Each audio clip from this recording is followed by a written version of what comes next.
'84, is that when you came out there? Really? Yeah. Unsung Heroes of the Civil Rights Movement. Yeah, we're rolling. Slate. You didn't do Harold Taylor. Harold Taylor. It's okay. I can. Yeah. Do it again. Unsung Heroes of the Civil Rights Movement. Interview with Harold Taylor. You forgot my booking number. What that remind me of? Yeah, I'll take that. Oh, God. I'm feeling good today. Thanks to you, Curtis, that massage thing really does wonders for my legs, bro. God, they feel so much lighter. Okay. I'm getting good circulation now. That's great. I could feel it. You That's know. great. That is cool. And my legs don't feel heavy at all. Let me know when you're ready, Andy. Ready. Okay. Today is June 15th, 2022. We are in Arcadia, California. The interviewee is Harold Taylor. The interviewer is Curtis Austin. This is the Unsung Heroes of the Civil Rights Movement Project. Thank you, Mr. Taylor, for being with us today. You're more than welcome. Being willing to share your time and your story. And we're just going to jump right into it. Could you tell us basic information about yourself, just for the record? Your name, when and where you were born. My name is Harold Taylor. I was born in 1948, Los Angeles, California, General Hospital, East LA. Okay, General Hospital from TV Lower? There you go. Okay. There you go. Talk about your parents and your siblings. What was it like growing up in LA? Well, I'm a child of the 50s. I was Okay. born in 1948, so I remember going to elementary school. Really, I remember going to a nursery on Bloom Street and a project housing called, we used to call it Dogtown. It's still there now. And I grew up there, and I went to a little school right down the street from where I lived at on Ann Street. And I remember going there, and they were building the Los Angeles County Jail behind the project building I lived at. I lived right next to the LA River, and I used to fish in a little canal that ran off into the river where I would catch what they call little sunfish. They were like little bluegills. I'd bring them home, and my grandmother would clean them and fry them up for me. I remember that vividly. That was in the 50s. My father, man, he worked for a Ford Motor Company for a while. He worked as a specialist. He came from out of the Army in 1945, 45 or 46 after the war. He was in the Philippines. And my mother, she worked house cleaning, in Beverly Hills. So my family basically all worked in the white neighborhood, but I grew up in the black community, which I felt really safe in. Black community then was a haven for me. I was a mischievous child, and I loved to explore. How about your siblings? Do you have brothers and sisters? Oh yeah, I was the third of 9 children. My sister Carol was the oldest. I think she was maybe 14 years old when I was born. That was my mother's first child.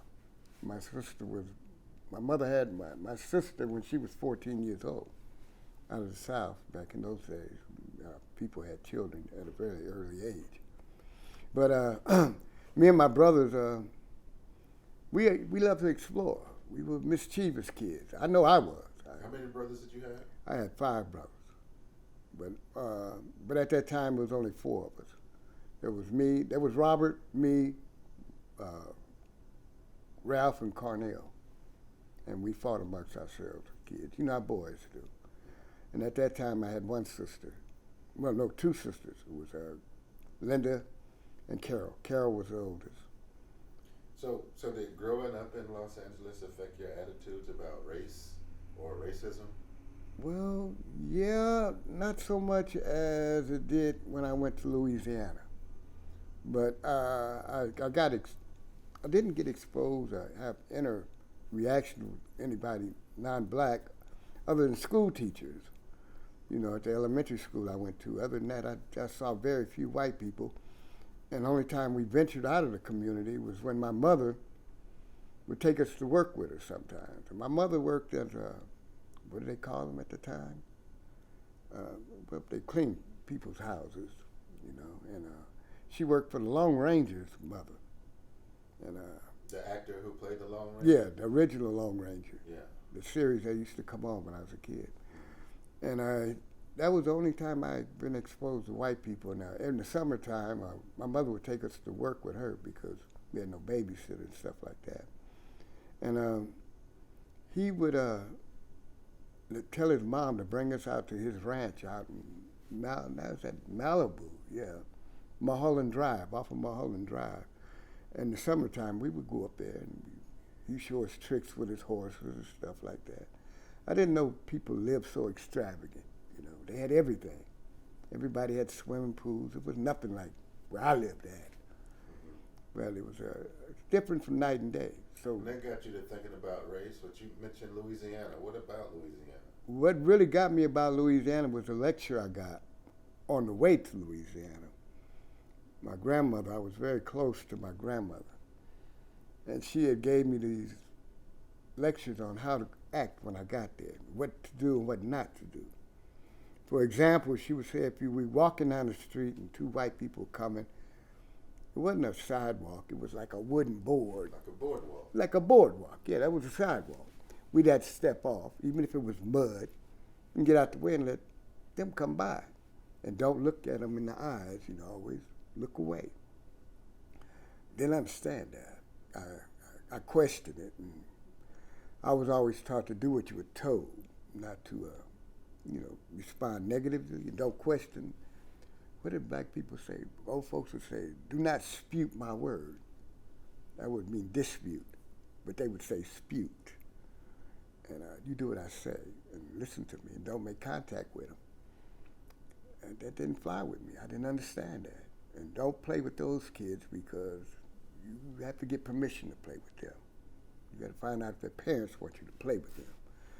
And I got all those different experiences I didn't know. So when I got back home from those trips, I like to explore. On my bicycle, me and my friends, we ride all through the community. I knew everything that was in Watts to be seen. 103rd Street was our main shopping area, where we had movie theaters and stores, and that's where we did our business. Black community was a black community. We shopped within our own, and we spent our money within our own. We didn't venture out that much. To venture out was like a trip out of town. To go downtown LA was a big deal for us because we had to stay close. We couldn't do this and we couldn't touch that, and make sure if you touch it that you had money to pay for it. And I would listen to how people would talk to my parents. And I didn't feel like they were being fair. And I didn't feel like they were being polite. A lot of times I felt that they were disrespecting my people. That was just me. I was always that different little child. That changed me. And when I started exploring on my bicycle, we'd venture off into what they call, well, it still is, Southgate. So Alameda. One side of the railroad tracks was Southgate. This side was Watts. You wasn't allowed to go across those railroad tracks. I don't give a damn any level. Not unless you were accompanied by an adult. Don't venture over there by yourself. For me, it didn't fly with me. I want to know what's over there that I ain't supposed to see. So I went over there, me and my friends, and we would ride our bicycles. And little white kids would throw rocks at us, call us niggas, tell us to get on the back other side of the tracks. What are we doing over here? Well, they couldn't catch us. We outrun them on the bicycles. And I found out that fruit trees in Southgate were better than the fruit trees in my neighborhood. So I'd go over there with my bag and I'd jump a few fences and get some big peaches, big apricots. You know, I'd get some scufflings, you know, bring them back home. Where'd you get all this stuff? Don't worry about it. I just got it. I'll share with my siblings and my friends. I always gave. I was never a taker. People say today, I give everything away and I don't keep nothing. I'm not materialistic like that, but still, I was always exploring. I wanted to know. Okay, can you talk about your later childhood? Like what kind of shenanigans you might have gotten involved in? What age are we talking? We talking like You know, teenager and up, 12, 13, all the way. Okay, 12, 13. Oh, okay. My friend that I grew up with, he's gone now. His name was Ernest Jones. Called him Punchy. We would steal cars, but we would mostly steal them to joyride. You know, to go to the high schools and hang out with the kids and hang out with the girls and give them a ride. Back then, you could steal a car and you could keep it for a week before it got on what they called the hot sheet.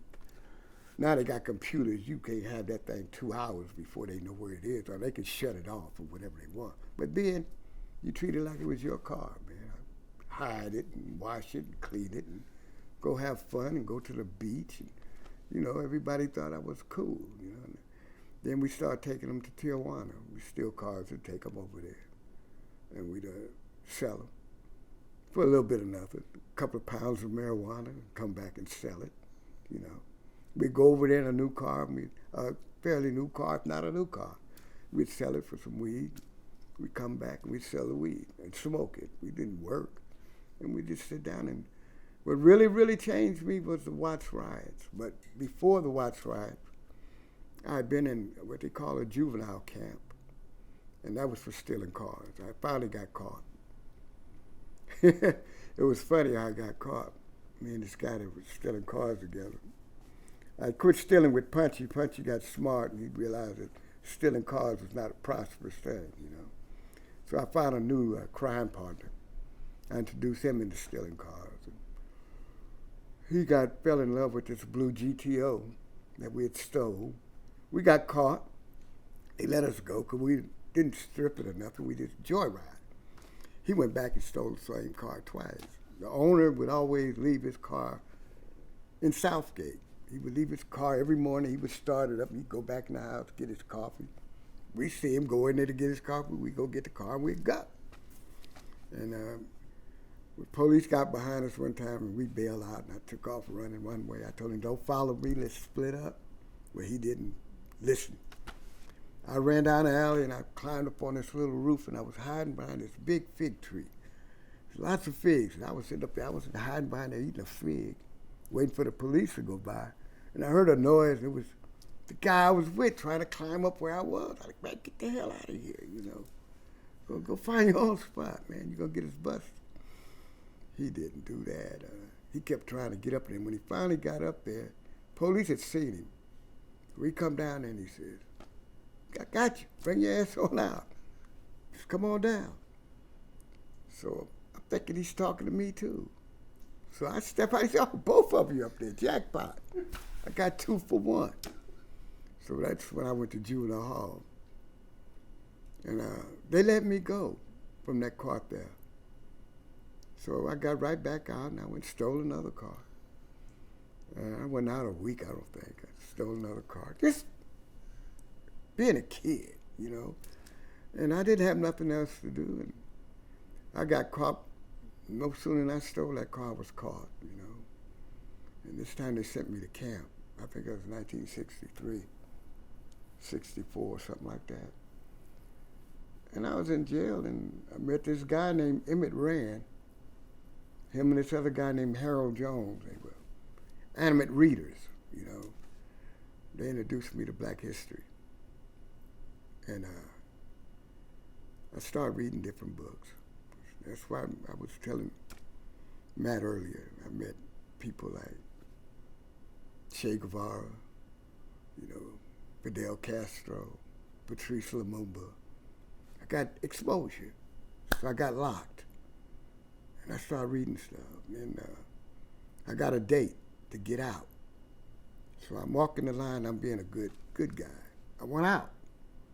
I didn't want to go, I was getting ready to turn 16 at the time. And that means that I wasn't going to be in juvenile camp anymore. They're going to send me next door to the senior camp where they can keep you till you're 18 years old. I didn't want to get wrapped. And if I went to the senior camp and screwed up there, I'll end up in the California Youth Boarding, which is a junior prison at the time.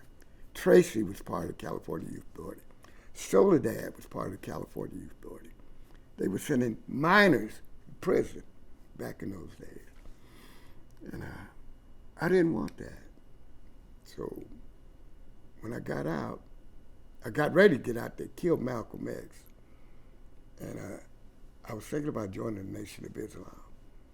But then when Malcolm left the nation and he got killed, and he was talking about with Patrice Lumumba and Pan-Africanism and all of this other stuff about Africa, and all I really knew about Africa basically was Tarzan, what I was introduced to, the conditioning. Tarzan, yeah. Because I believe that we're all a product of the conditioning that we had to go through. I'm a product of what this country produced. They made me into what I am. That's no justification. That is my reason, okay, for me being me. So when I got out, Malcolm was dead.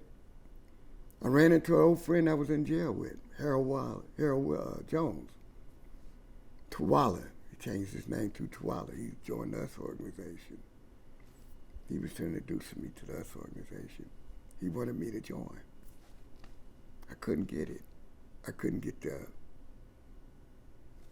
It seemed backwards to me. It didn't seem like it was progressive or moving forward.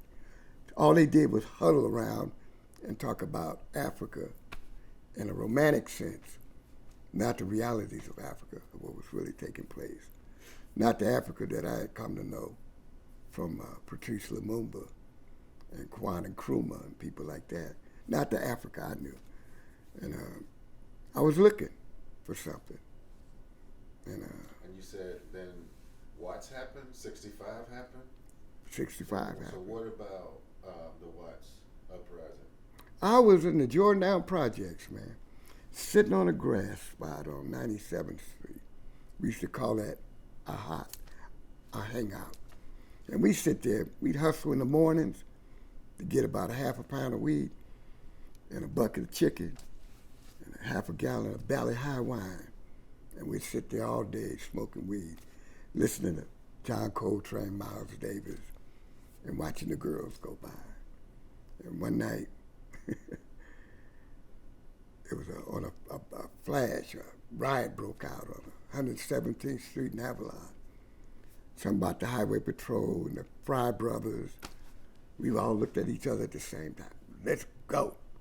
We were on 97th Street, 117th Street, good ways away. 117th in Avalon. We over here on 97th, damn near to Alameda. That's about a 4-mile walk. The whole group, all of us got up at the same time. Let's go. We're going to see what's going on. So we get down there, there's people on four corners, people tearing concrete up out of the ground, throwing bricks, police cars, anybody white that came through. Didn't know why. All we knew is that they hit a pregnant woman and jumped on the Fry Brothers. And it was August, hot as hell. You know, everything was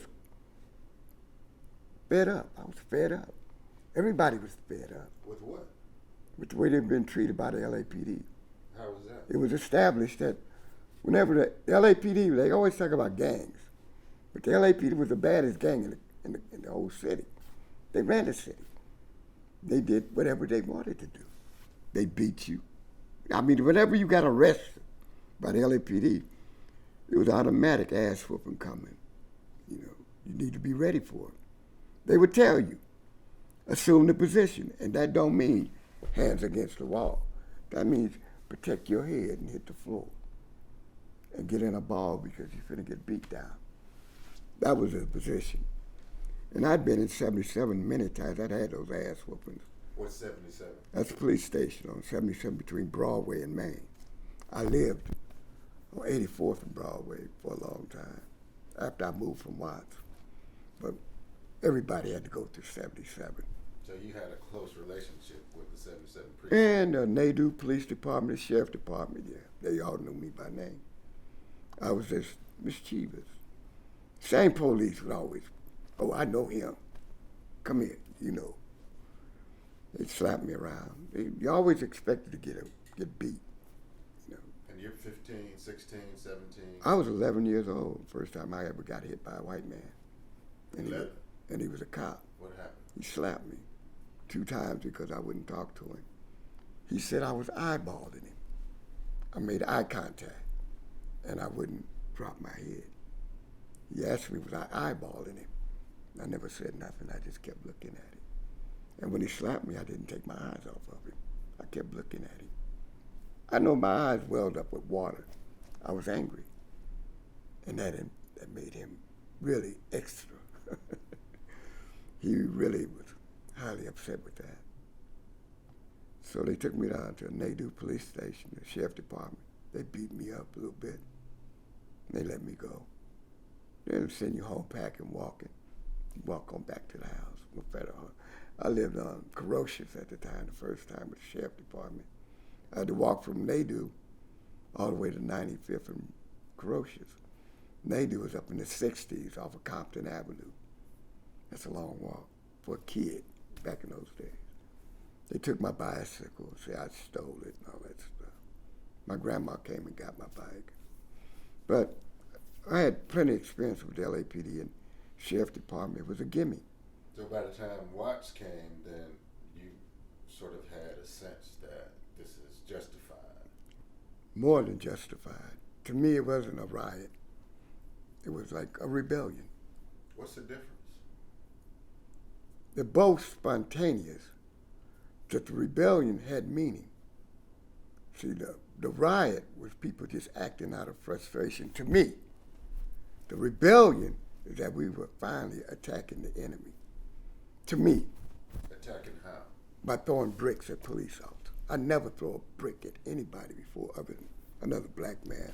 Or we having rock fights. I know you probably experienced rock fights when you were a kid. But to throw a brick through a LAPD's windshield, that's my badge of honor, brother. I had to do that. And I felt I threw that brick for everybody that every lick I ever took. That was my get back. So I threw another brick and another brick and as many bricks as I could find. I screamed and I hollered. I learned to make a Molotov cocktail that night. A Molotov cocktail? Yeah, from watching the older brothers. They've been to Vietnam, they come back. These were the ones that would set that example on how to rebel and to fight back and why, what to do. Then I got introduced to making that Molotov cocktail. I threw my first one that night, and I liked it. So I threw more. So I showed other people how to make them. So I was in search for I wanted to get in where I fit. I didn't fit with the US organization, and I was in search for my place. So I violated probation by being part of the Watts riot. I got arrested for some bullshit that I didn't really do, but that was no reason, no excuse for what they did to me. I took a bad, severe beating, and I vowed that I was gonna find something and somebody that felt the way I felt, and I wanted to unite with those people. And how did you feel? Honestly, I felt really small because there were no repercussions for their actions, but there was always repercussions for whatever we did wrong. But when we were wronged, nobody suffered. We just had to suck it up, keep getting up. I didn't like that. Matter of fact, I was tired of it. So after the riot, me and my crew, we got together and we decided that 97th Street, you're gonna have to pay a toll to get to Southgate. Any white people that come through there with cars, you're gonna have to pay us to come down our street. So we took trash cans, lined them across 97th Street, and we set them on fire. People come, look at those damn cans. You need to pay the toll. You pay the toll, you can't go through. Black people, we move the cane. Mexican people, we move the cane. Y'all go through. White folks, you pay. That was our way of rebelling. Well, it was basically weed money. We didn't have to go steal. Weed money easy then. So the objective was to get high, but my objective was not only to get high, it was a form of retaliation that you're gonna pay me back for what you did to me and mine. That was my mindset at that time. Okay. Well, talk about then. So this would probably be '66 after the riots. Now '67 is coming. What actually got you involved with the movement? Yeah. 'Cause we're in the thick of the '60s at this point. We're in '66 right now. This is right after the Watts riots. I mean, that happened in '65. By the end of that month, the Watts riots was over. Yeah. It was trying to reorganize and trying to look at what we destroyed in our community. But we really didn't destroy anything that belonged to us because none of this shit belonged to us. It belonged to the bloodsuckers that came in our community and took. Never put nothing back, but took. So I didn't feel bad about burning down those stores. Good riddance. Get your ass in your own neighborhood, you know. But I was still looking. And I was in L.A. County Jail. Matter of fact, I was on a violation, getting ready to go. I was at Wayside Camp, which was a minimum security camp. There's a labor camp. You work for fucking free, you know. Slave. It's Jim Crow era, you know. They get you for loitering, put you in a work camp. You know, a lot of people didn't realize it. They thought, oh, you just go into the camp, you get out in 90 days, 30 days. But you give them 90 days of free fucking labor. You don't get paid, and you come out broker than you were when you went in. So before you get home, you're back in jail, you know, because you have no money. You have no address. You're loitering again. Back to the county jail. Back to the camp. Shit didn't fly with me. You know, so when I was in camp, and I had one television. Every evening, after everybody got off of work, they go shower, they eat, you get 2 hours of television time, then it's lights out. So everybody would gather in this one room to go watch this one little TV. And I was up there watching the evening news and saw these dudes, black berets, leather coats, bobby seals, reading that Band-Aid. I look, they had guns. They had what? Guns. Black men with guns. Not afraid. Where were they? Sacramento, California. They were marching. And they were talking about serious stuff. They were putting shit in perspective. Things that I could understand and relate to. Things that I've always felt and always knew in my heart. This is where I belong. These are the people I've been looking for. You're just watching this on TV. I'm watching this. I came there every night thinking they would put them back on to give me more information. Never saw that again till I got out and saw it, you know, in films and stuff. Never saw that again. So when I got out, I was looking for the Black Panther Party. Okay.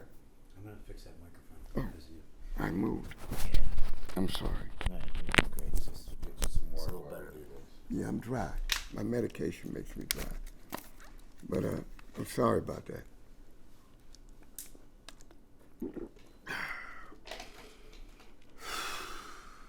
Bring back some memories, boy. Damn. Yeah, you got me on that one, Curtis. That was a good one. Yeah. Okay. Now you're looking for the Black Panther Party because you don't see them on TV no I more. don't see him. I don't see him nowhere. I'm asking when I get out. Man, we got time for that shit. Get on the hustle. You got to get back on the hustle. We got to make this money. Got to take care of the family. Yeah, but I got to find these cats. And one day, Bunchy Carter walked up, man. It's almost like he was looking for me. Who's Bunchy Carter? Oh, Bunchy Carter, notorious Bunchy Carter. Bunchy was well known through the neighborhood, all over Watts. He's the leader of the Renegades of Slauson Village, which was like they called it a gang, but it was more like a social club. It was more like a protection squad that protected the black community from the white community, from the spook hunters that used to come across from Southgate into the black community at nighttime, hunting isolated black people to jump on and beat. That's how the different gangs came up in L.A. They're the Protect themselves against white. racists that came into the black community, just like they're doing now. Like that shit they pull up in Buffalo. This kid that they indoctrinated to do that killing. This what we formed gangs for back then was to protect the black community from people like that. And spook hunters didn't come to cross that Alameda like that no more. They stopped doing it. They started joining the police department. The police department just escalated their spook hunting to another level. And Bunch of Carter came by while we were All Nations Food Hall on Broadway and 84th Street. Big hangout. Hustlers came through there, the pimps, the whores. And what you guys doing up here, hanging on this corner, man? Watching Being Cool go blind. He said, this ain't cool at all. 77 down the street. Y'all here. They beating up black people. Y'all here. They come through the community. Ain't nobody bad in this mug but the police. When the police come, you drop your guns, you run. But let a black man come, you want to shoot him. A Latino dude, you want to kill him. But him, you get a pass. Why is that? You know? And they said something about Nigger Town, a poem that he wrote. And he recited that poem. Wow, blew me away. But then he broke into Black Mother, another poem. That broke my heart. That was dear to my heart when he. So what did he say in Nigger Town, that poem? What did he say in Black Mother that resonated with you? Do you remember any lines from that poem, any stanzas? Yeah. What were they? One particular Nigger Town, like Nigger Town one day, 4 little children kneeled down to pray in Jesus' name. Boom! 4 little children gone, and Jesus never came. Now you say you tired of all this shit? You sucker Paul, you son of a bitch. Do something, nigga, if you only spit. That rung bells to me. You know, hiding behind a cemetery wall with a short dog of elderberry. While misery spread, brothers are dead, 'cause Charlie done run them into the red. Now you say you tired of all this shit.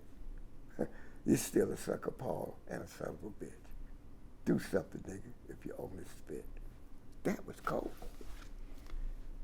That's Nigger Town. What about Black Mother? That was a confession. Dear to my heart to this day. He said, Black Mother, I must confess that I still dream, though you are not yet free. What can justify my crying start? Forgive my coward's heart.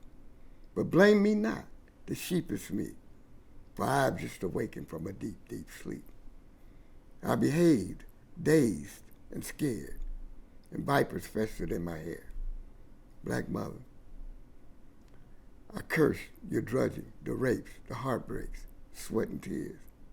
But on siege night, dark and gloom, a rose I'll wear to honor you. And when I fall, that rose in my hand, you'll be free and I a man. For a slave of natural death who dies cannot balance out the death of 2 dead flies. And I'd rather be without the shame. A bullet lies within my brain. If I were not to reach our goal, the bleeding cancer torment my soul. That sold me. I was locked. I had to be a Panther.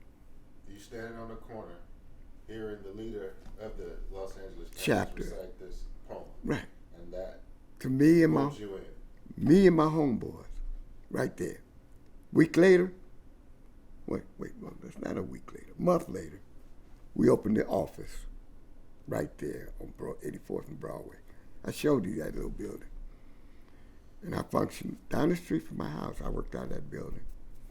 And I met Ronald and Roland. So you opened the office, what kind of office? No, I didn't open that office. I said we. It was a Black Panther office, the first branch of the LA chapter was on 84th and Broadway. Okay, so you opened the Black Panther Party office. Yeah. So now you're in the Yeah, What year is this? this is in 67, 68, 67. The end of 67 Okay. is when I joined the party. And 68 is when we really started functioning really good out of that office. And what was it about the party and its mission that resonated with you? We talked about the Pawns and Bunchy's motivational speech, but Right. this is a large organization. What was it about the Black Panthers that attracted you? It was a lot more than what I expected. I mean, I was infatuated with the romanticism of it, the Yeah. gun, and all of that other, stuff that really didn't matter as much as the programs and the organizational structure and the education. Which programs are you referring to? Well, mandatory programs, for instance, you couldn't go into the black community to talk about the Black Panther Party until you learned the 10-point program or until you learned the rules of the party. And at that time, you had certain books you had to read on black history, on the history of this country, on the black leaders in this country that schools were not giving us. We didn't talk about Du Bois when I was in school. We didn't talk about Ralph Ellison. We didn't talk about Langston Hughes. I got exposed. We didn't talk about Franz Fanon. I got exposed to all these different people, great people, black people, good people, brilliant people. None of the people I was always taught wasn't shit, that ran around with bones in their noses. We weren't talking about that. We were talking about people that were moving things, movers and shakers, people that were building, that were fighting for the community. I loved that. And I dwelled in that. And I grew in that. And I found out something that Malcolm X said. He said, when you start talking about revolution, you'll find out who's for real and who's bullshit. He said, because when they find out, they'll get back in the alley. And I saw that happen. I saw people that joined the party for this and found out it was more than that. It was this. It was the whole. We wasn't talking about just Watts. We were talking about the world, right? That was mind-blowing for me. I'm a youngster, man, and I'm taking this in. But I was a little more red than most of the people there because I'd spent time in jail reading stuff. I'd been reading about some of these cats before Bunchy exposed me to these other cats.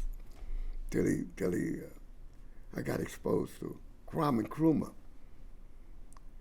And then I got exposed to guerrilla groups in Latin America. I want to say the name of them. Tupamaros? The Tupamaros, one of my favorite groups. I mean, they were doing things that I thought that we could have done. We had access to that. But I was jumping ahead of the gun, And that was explained to me by Bunchy, that we had to educate the community first. We had to find out who our loyalties were to, not to individuals, not even to him in that respect, that all our loyalty must be based on the people, that you don't work for me, you work for the people. The moment you stop working for the people is the moment that we separate ourselves from the people. So we got to be insensitive, not insensitive, but sensitive to the needs of the people. So we have to dedicate our lives and be true servants of the people. We can't say we're here to protect and serve and just protect property, but we're here to protect and serve the community. We're talking about the people. We're not talking about product. What did that mean in real life, in everyday terms? How were you protecting and serving the people? By giving them what they want, what they needed. Which was? By giving them a voice. By letting them know you can say whatever the hell you want to say. But until you act upon it, it doesn't mean nothing. You talk about what you need, but if there's nobody to implement it or to make that step, to make it better, it don't mean shit. So what kind of needs were you providing? First of all, we wanted to clean up the community. We wanted people to feel safe. And if you felt safe, you would trust me. Okay? So I would go door to door. We tell them. We ask them, what do you see around here that you really are tired of? And we'd write them out. We'd write it down. We get back to that office. Everybody put their clipboards out, and we'd pick out the first 5 most important things that we knew we could handle, that we could do, that we can fix off the top. First of all, we can go to these pimps. Not going to do that to black women. You're not going to do that around here. If you don't believe us, we'll make an example out of you. Do you want to be the first example? Because if you do, we could do that right now. Pimps got the word. They start talking about to the little other people in the community. These Black Panthers, bad for business. So we had to touch a few of them up. So they got the message. Move their business somewhere else. And they did. So then we went to the dope dealers. These schools, at this park. You can't sell that shit around here. You don't believe us? Ask them pimps. We touched a couple of them up. They moved that program. These burglars, breaking in black folks' houses, still a little hard work shit they work for. I knew who the burglars were. I used to be one. I never broke in black people's houses. God knew they didn't have shit. But I knew who the local burglars were. And we go to them. Can't steal over here no more. I know you ain't got no job. But there's people that got money. These folks here don't have money. Go get it from the ones that got it. Don't take from here no more. They got the message. The community starts saying, we can go to the park again. Kids can go out and play. There's no shooting at the park. There's no drug dealers in front of the schools. We're cleaning up the community. Police got wind of it. More pressure on the Black Panther Party. They're communists. They hate the police. They hate all white people. We start building coalitions. We knew that the Latino community was growing, and they were living right amongst us. So they were our allies. Let's let them know that we work for you, too, because you are the people, right? And you live in this community, right? Now, you can't join our party, but you can create your own. But we can work together, because there's a real enemy over there on 77th Street, Parker Center downtown. People are not your enemies. So we start doing that. Community, we start winning the hearts and minds. The people start supporting our group, coming to our meetings. So I don't know who came up with the idea of the free breakfast program. Great idea. Great idea. One of the best ideas the party ever come up with. That came through surveys. Kids go to school hungry. I ain't got time to fix some kids nothing to eat. I gotta be at work. I gotta catch the bus. I gotta blah, blah, blah, blah, blah. They're not excuses. These were facts. Okay, so we're gonna help these people get to work. You know, people that got cars, we create a carpool. Help get them to work. What about my kids? Okay. Well, we know that in the black community, there's a bunch of churches. All churches got a kitchen. Let's go talk to the pastors and deacons. See about them letting us use their church for breakfast. Where we gonna get the food? Well, we don't own those stores, you know. But the people that's in our community, taking, not leaving nothing, they have stores. They could donate some of that, them eggs. You're not pressuring them to give us a whole lot. But can you stand 1 crate of eggs a week? We'll have somebody come pick them up. We'll make sure your store is safe. Nobody trying to break in. You don't have to worry about robberies no more. We'll stop all that shit. You just help us out. You're making more money, but you ain't leaving nothing. and out of guilt and a sense of security that we offering them, okay, hell yeah, you can get a goddamn crate of eggs. Matter of fact, I throw in a couple of gallons of milk with it. Then you had people at different stores. We didn't ask for much. But we had a map of the whole city, of that area, Section 1A. And we make a circle once a week. A group would go pick up all the food. We'd go supply the food and we keep it in the church. They could use it if they wanted to for whatever they need. But we kept it clean. After we had our breakfast program, we cleaned up the church and made sure everything was back like we found it and the kids were gone. And we planned on each program that we were doing, Bunty's idea, that we don't plan to stay there by and run it. We want the community to take over it. We want to show them that you could do this. You could, these mothers and the ones that are not working, and these fathers that are looking for work, well, get your ass up, come down there and flip pancakes. Come stir some grits. Come scramble some eggs. Feed these babies. Help us out. Make sure they get to school. A lot of people did that. And that was great. That made me feel good. So then there was more to these Black Panthers than what the government was saying we were. And I was in full-fledged. I'm a loyal soldier. I'm a good loyal soldier. I'm thinking. I'm doing everything that's asked of me. And there came a time when Bunchy just called me one day and he told me, I need to talk at you. We're having this meeting. And I went to the meeting. And he told me from now on, I don't want you in no offices. This is me, a group of us. No more office work. I need you guys to work security. I need you guys to be on a security team to maintain the offices, to make sure that the workers, the people that's doing the work, are safe while they're out there doing it, and record any incident with police officers. And that's what I did, security for after that. That was in at the end of 68, around October, November 68.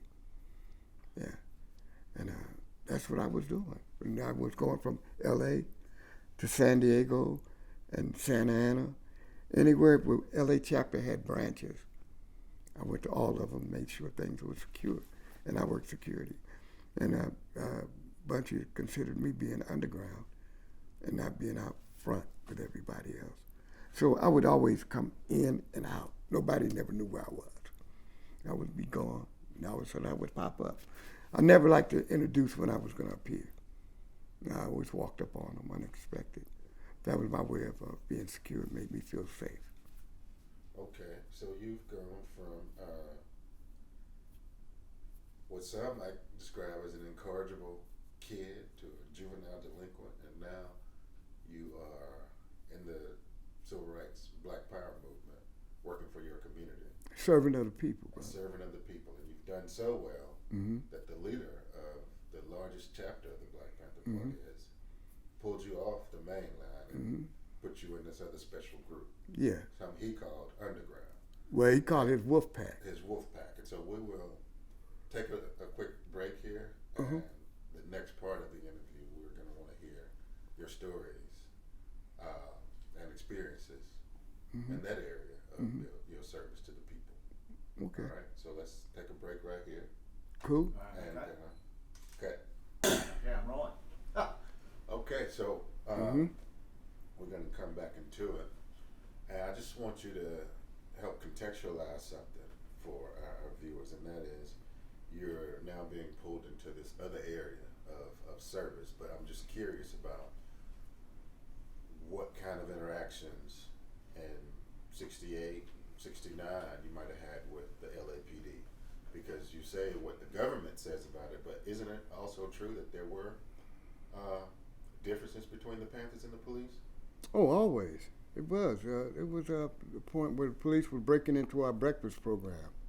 And the FBI would do the same, you know. Under the instructions from the FBI, the LAPD, and the Sheriff Department would act on different things. They would break into the churches and go in there and destroy the food, throw it all over the place, and mess up the kitchen.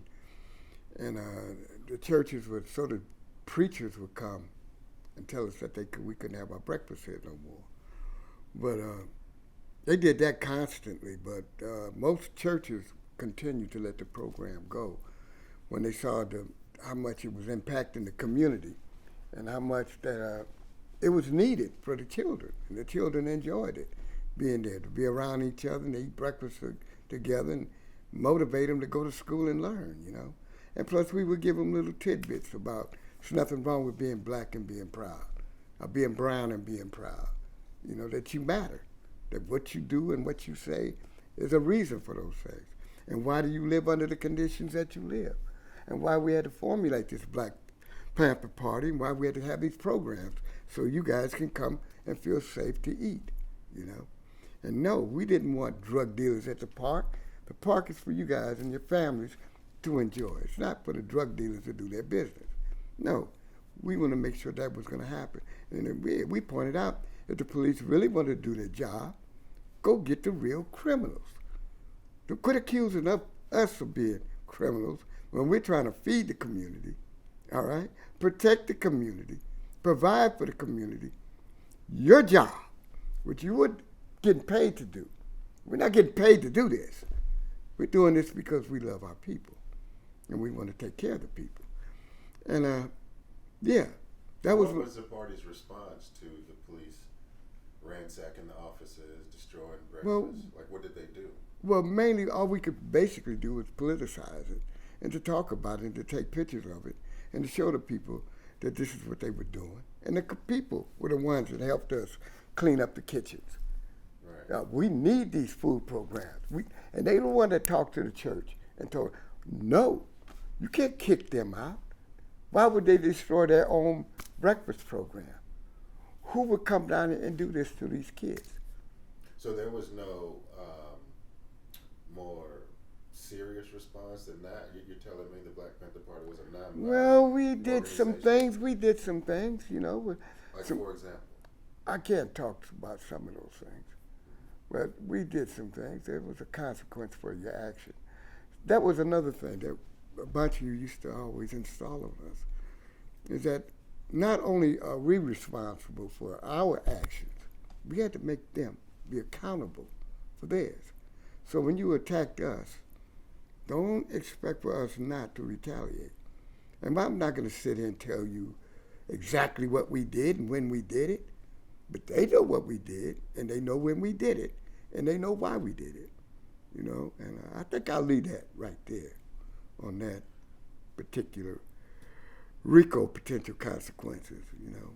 So when you have some experience doing these things, here comes Bunchy Carter, the leader of the group, saying, hey, take off that beret and that jacket. You can't work in the office anymore, and you're Right. over here now. Mm-hmm. What does that look like for you?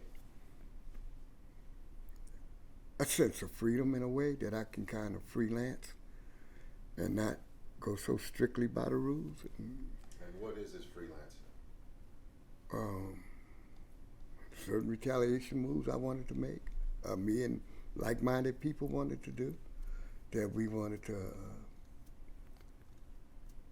take from those that had and distribute to the community. Like, a lot of newspapers I didn't sell. A lot of newspapers, a lot of Panthers didn't sell. A lot of newspapers got paid for that wasn't stolen. That wasn't sold to the community. My section, we would give our newspapers away, and people from my group would make sure the money was there to pay for the newspapers. But I was achieving and circulating to educate. And that was one of the goals to be done, but I found a better way to do it without having to stand on a corner all day and shoving a paper in people's hands and trying to get a quarter. Well, I mean, it started off at 15 cents for a newspaper. It went up to a quarter. And just didn't have time for that. So much other things I could have been doing instead of watching people sell newspapers. And some other things they could have been doing other than selling newspapers. I wanted to take advantage of the community in a way to educate the people, give them the opportunity to sell the newspapers. You know, recruit the young people and let them know, hey, we need you to move these papers to educate the community. You could do that. And that would take free up some of the Panthers so we can go open up other programs. A clothing drive, a shoe drive. We had all these different programs in mind, but we didn't have the people to get the work done because we had people getting up every morning to go serve breakfast. We don't need you to do that. You know, we need you to recruit those parents to let them serve the breakfast. We need you back out in the community. And, you know, just taking new ideas, you know. And like Elder said, information is raw material for new ideas. And that information from the newspaper gave me new ideas. This is the Black Panther Party newspaper? Right. Gave Not me, the LA Times. Not the LA Times, not the LA Sentinel, not the Herald Examiner, you know, or the Herald, the Mirror, all those newspapers when I was a kid, or the Jet Magazine. They wasn't giving me what I wanted. I wanted other ways to serve the people. But the Black Panther Party newspaper did. It did, and it gave me ideas on how to protect the community, my community. You know, don't be afraid to protect yourself. Everybody has a right. Don't tell me I can have a gun and I can't defend myself. And you got a gun. And you in my community, you don't even live here. But you come down here dictating with your gun. You know, run in my house when you want to. Accuse me of bullshit. You know, I have rights. And we took the Constitution and we said, these apply to all Americans, not just a certain group, not just the National Rifle Association members, but all Americans have the right to bear arms. And if you run through my door, I have the right to protect that threshold because I have my family here. You're not going to protect them, so you leave it up on me. And our biggest problem was being afraid to shoot. Well, I'm not afraid to do that. If you do that to me, I'll do that back to you. I'll do it ninefold if I have to, but that's a whole different story, you know. So that's a curious point you raised there. Do you recall any specific incidents with the LAPD as far as, you know, armed interactions go? Oh, yeah. Could you share that with us? Sure. In 1971, 1970, I was in a San Diego County jail, and I was waiting to get released. FBI came to see me and asked me a lot of different questions about this movement, about the Black Panther Party concerning Huey Newton, Eldridge Cleaver, something about a split. I didn't hear nothing about this split. I'm in San Diego in jail. This is in the 70s. I'm getting ready to get out. So when I get out, they were telling me to be aware that my name was being spread around of being a potential renegade in the party. Well, what they call a jackanape. I looked that up. That's a well-trained monkey, and that's an insult, you know. I'm no jackanape, you know, but they were expelling people out of the party, and all of a sudden they expelled the whole New York chapter of the Black Panther Party, New York 21. They kicked the whole leadership out of the party. I'm like, why? What the hell is going on? Then I read up on it, and I found out that because they criticized Huey Newton. Then I started seeing Huey Newton parading around as a supreme commander, and what the hell has happened to my Black Panther Party? This is not the party I joined, you know. And Geronimo gets arrested in Texas, along with Roland Freeman and a bunch of other members of the party. They get labeled as renegades and jackanapes, and they're expelled from the party. And Geronimo Pratt is a member of the Los Angeles chapter, just like you? He was a deputy minister of defense of the LA chapter. Okay. He took over for Bunchy when Bunchy got killed. Okay.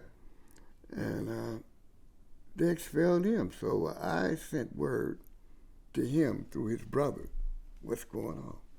What do I need to do to help you guys? So he put me in touch with his brother. Now, me and him were working together. And he was getting understanding. I met other Panthers that were being expelled from the party. Alan Carroll. Ray was never in the party, but I ran across Ray. I started hearing all these Panthers talking. I'm like, wow. They're talking about who you going to do, what you going to side with. I don't want to side with nobody. I didn't join the Black Panther Party to kill black people. These people were talking about killing each other. What happened to Fred Bennett? Too many questions I was asking. I said, why are you asking about Fred? It's none of your business. I wonder what happened to him. Where's he at? All I know is he's missing, you know. And then Robert Webb comes up dead. Who killed Robert Webb? Sam Napier comes up dead. What the fuck is going on? That's what I'm thinking. Who's next? So I'm trying to find out what's going on. I go up to the office. I showed you where that was off of San Pedro. I think it's Avalon. 76 in Avalon, 74th right there. I go to that office. We've been looking for you. Where you been? I said, I was in the jailhouse in San Diego. Everybody knows where I was. What's up? And we got this split in the party and blah, blah, blah, and everybody's renegades. Where do you stand? Everybody's asking me the same question. Where do you stand? Well, I remember the Black Panther Party. That, to me, when he asked me where I stood, I need to say right there, I'm still with the party. I'm in their office. I know there's guns there, and there's shooters there. I know they're looking at me, you know. And we've been looking for you. We need you to do something. Do what? Let's go outside.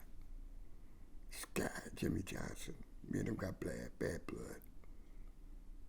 I don't like him, and he don't like me. We got our reasons, but he was running that chapter at the time, and I was wondering how did they put him in charge. So here comes Elaine Brown. Mm-hmm. And Harold, how are you doing? Blah, blah, blah. I'm fine. Why nobody come see about me in San Diego? What happened to the branch there? Talk about that later. Right now we got more difficult problems. What's going on, Elaine? Well, tell me about it. Jimmy tells me. You know, Red Pratt, Geronimo's wife, is running around spreading rumors about the party and lying. And we need her taken care of. And I'm like, what do you want me to do? She said, we want you to do that. I said, well, where's she at? We haven't found her. When we find her, we'll let you know. I said, when you find her, come get me. I wasn't coming back in that office. I knew right then it was dangerous to go back in there. So I left there, and I walked, and I didn't drive or nothing over there. I caught the bus. I always use public transportation as much as I can because it's easy to stop a bus and bail out at any time. And you can jump on one at any time, as long as you pay. You don't have to pay right away. You say, give me a chance to get in my pocket. You can go on, you know, on the bus. So when I got on the bus, first thing I did is I remember where Red was. I went to her. And I said, they're going to hurt you. You know, she was dealing with some people that she had no business dealing with. And I was telling her, all those people you're dealing with, you need to back up away from them. And I told them what they wanted to do for them, to lay low and don't come around. Don't trust none of those Panthers anymore. They're all traitors, and they're going to hurt you. And she said, I ain't scared of them, and blah, blah, red being red. And that was the last time I seen her for a while. I didn't see her no more until she came to visit me in the LA County Jail. But I went back and I told other people about it, and that was the day I left the party. And that was in 1971. I left the party, January of 71. So, for all intents and purposes, they asked you to kill a leading member of the party. Right. And you refused to do that. I didn't refuse. I didn't tell them no. You told them yes, but I you told didn't actually do that. No. What happened to Red? Red ended up dead. They found her in a sleeping bag thrown off of the freeway. on the underpass. They found her body in there. She was pregnant at the time. And that broke my heart. Do you think that was the Panthers, or you think that was some other candidate? Oh, it was them. You certain of that? In my mind, yeah. I mean, in my mind, because I know how desperate they were to get her. And that they wanted to get anybody that was connected to Geronimo that they felt was loyal. And that was Geronimo's wife. that was his first wife, yeah. And they knew that we were a different chapter. L.A. and New York were total different chapters in that than what they had in Oakland. And they What did. made L.A. and New York so different from Oakland or New Orleans or anywhere else? I think it was the leadership. The leadership in L.A. to me was more authentic. It was less posturing and more action. I think we were more prepared than anybody to deal with it because we were most viciously attacked. I think the enemy recognized our strong points, and they went after it. Like Fred Hampton, he was a strong point. Bunchy and John, they were strong points. The ones that they felt really threatened by, they killed them. They didn't kill Do you recall any L.A. Panthers being killed? Oh, many of them. Like, Tommy, Robert, and Steve, 3 Panthers in one day, in a Volkswagen. 1 gun in the car. And nobody shot at the police. The police, it wasn't a shootout, it was a shoot in. You know, it was them. Follow people around to provoke you into a gunfight. You know. And Bunchy had made it a mandatory thing that if you're going to carry a gun, you better use it. Because if you don't, I might have to get mine and use it on you. So I would suggest that if you don't carry no guns around with you, unless you intend on using them. Next person that gives the police a gun, it's not going to be in the Black Panther Party anymore. So don't carry guns unless you're going on a mission or something to that effect. So that went over well. You know, a lot of people got the message, but I always continued to carry a gun. so you get out of jail. Mm-hmm. There's a split in the party. Huey Newton wants to go one way. Eldridge Cleaver wants to go the other. Mm-hmm. You leave in January of 71. Mm-hmm. And the split becomes public in late February 1971. Mm-hmm. There's this Jim Dunbar TV show in San Francisco Right. where the differences are aired in public. Right. So now we're into the spring of 1971, and you were starting to tell us about an incident between you and the police. Could you bring us back to that? Like, what was this incident in 1971 that? Yeah. It was Charles Pratt, Geronimo's brother, Chuck, contacted me and said, Geronimo got some stuff that he wants you to pick up that you can have, that you're going to need, you know. Some technical equipment. Technical equipment. Right. For the Army, for the underground. Mm-hmm. You know, we got to defend ourselves, you know. We're living that life. They've been killing us, you know, so be prepared to defend yourself. And I'm like, okay, what do you need me to do? Well, I want you to have it, and you go pick it up. I got a guy that's going to bring it to you. Catch your weapons. Okay, I'll pick it up. Are you sure about this guy? Yeah, he's good. He's good. I vouch for him. I don't know him.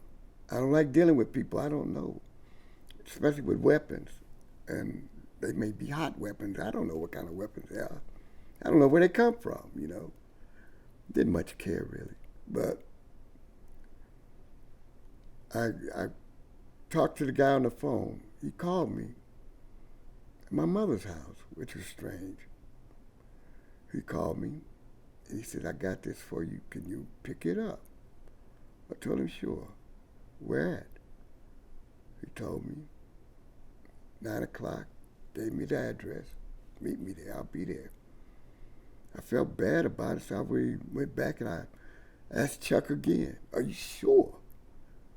My first thought told me this doesn't feel good. And normally, I don't feel good about it. I won't do it. But I go against it because Chuck has convinced me. Geronimo has been solid. I had no reason not to believe Geronimo. You got to trust somebody, you know. So I go. I get ready to go, and I'm going by myself. And Ray asked me, where you going? I said, I got to make a run. I'll be back about an hour. I'll go with you. So you got a gun? I said, I got 2 guns. He said, wait a minute. He goes back now to get his gun. You know, we ready to get in the car. Here comes JB out the door. Where y'all going? I want to go. Ray said, well, you better go get you something there. Because Sheba said we shouldn't be riding around without nothing. Because it was hot there. LAPD, police department, and the party, and us organization. So I got enemies all around me. I'm very uncomfortable. So we go. And on the way over there, I'm telling them, if it don't look right, we're going to break. And so when we got there, I knocked on the door. And this lady, a little old lady, come to the door, and I asked her, I says, yes, ma'am, is Duck home? She says, oh, no, Duck live here. I said, Duck Young. She said, no, Duck lives here. I said, this is fucked up. I looked at the address, same address. I get back and I look. I stand on the porch and I look down the street. And I look down the street. What the fuck's going on? There's a lot of cars parked on both sides of the street. I showed you that street. When we first came there, Ray had passed the house. And I said, you're going to have to go to the end of the block and turn around. Come back, you just passed it. So the whole time we driving, I'm looking in cars, parked cars. And I see 2 silhouettes. But then all of a sudden I don't see but one. This is at the end of the block. I give it a play. There's somebody waiting for somebody, maybe. I don't know. I told JB, you see them people in that car? He said, don't worry about it, everything's good. We get back to the house, that's when I go knock. When I come out of the steps, I go to the window, I tell JB, give me your gun. Tell Ray, give me his gun. Y'all give me your shit. I'm gonna go through this alley. I'm gonna meet some alleys. When I get safe, I'll call you. Y'all break. Man, Ray goes, get in the car. We haven't done anything. Everything is cool. JB, yeah, T, get in the car. Okay, I get in the car. And we pull off. I'm looking, man. I'm paranoid as hell. First thing I do is look behind us. Them headlights come on. That doesn't feel good. So we're going down the street. I see 2 more silhouettes on the opposite side of the street. I'm looking. They're 2 black guys, though. So I said, okay, 2 brothers sit up, probably getting high, you know. So we go down, we make that turn, and I just happen, we're making that turn before we leave that block. I take one more look at the driver's side of the window in the back seat. That car pulls, turns around, it comes right behind us. I said, they followed us. Right then, I thought it was members of the party, us organization. I didn't think nothing of the police at the time. I thought it was them. And Duck had set us up for members of the party to kill us. That's what I thought. But we went down the street a little bit. By then, I took my gun out of my waistband and I set it right here. I had my 45 under my leg.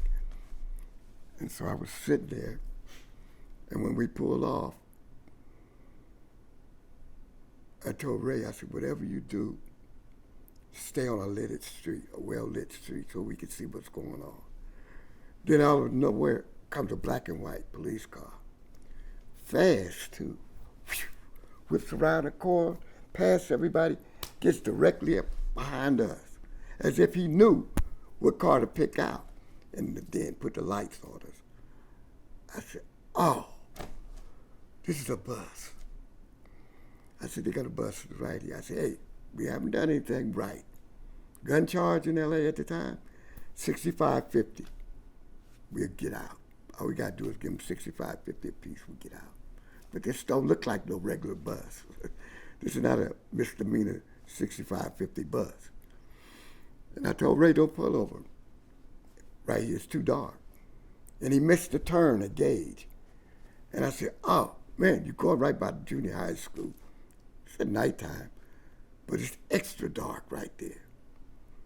And Ray pulled over. I said, what are you doing? I said, don't pull over. He said, man, calm down, T. And when they're coming up, this cop comes up to the window. And he hits the back, he hits the back of the car with his left hand. He had his pistol in his right hand. I see this guy. I'm watching him as he coming. Because I'm sitting, he's coming to me. This other cop is coming to the driver's side. He's past me. He gets up there and he says something to Ray. This other cop hits the back of the hood. He think I'm going to turn and look, but I don't.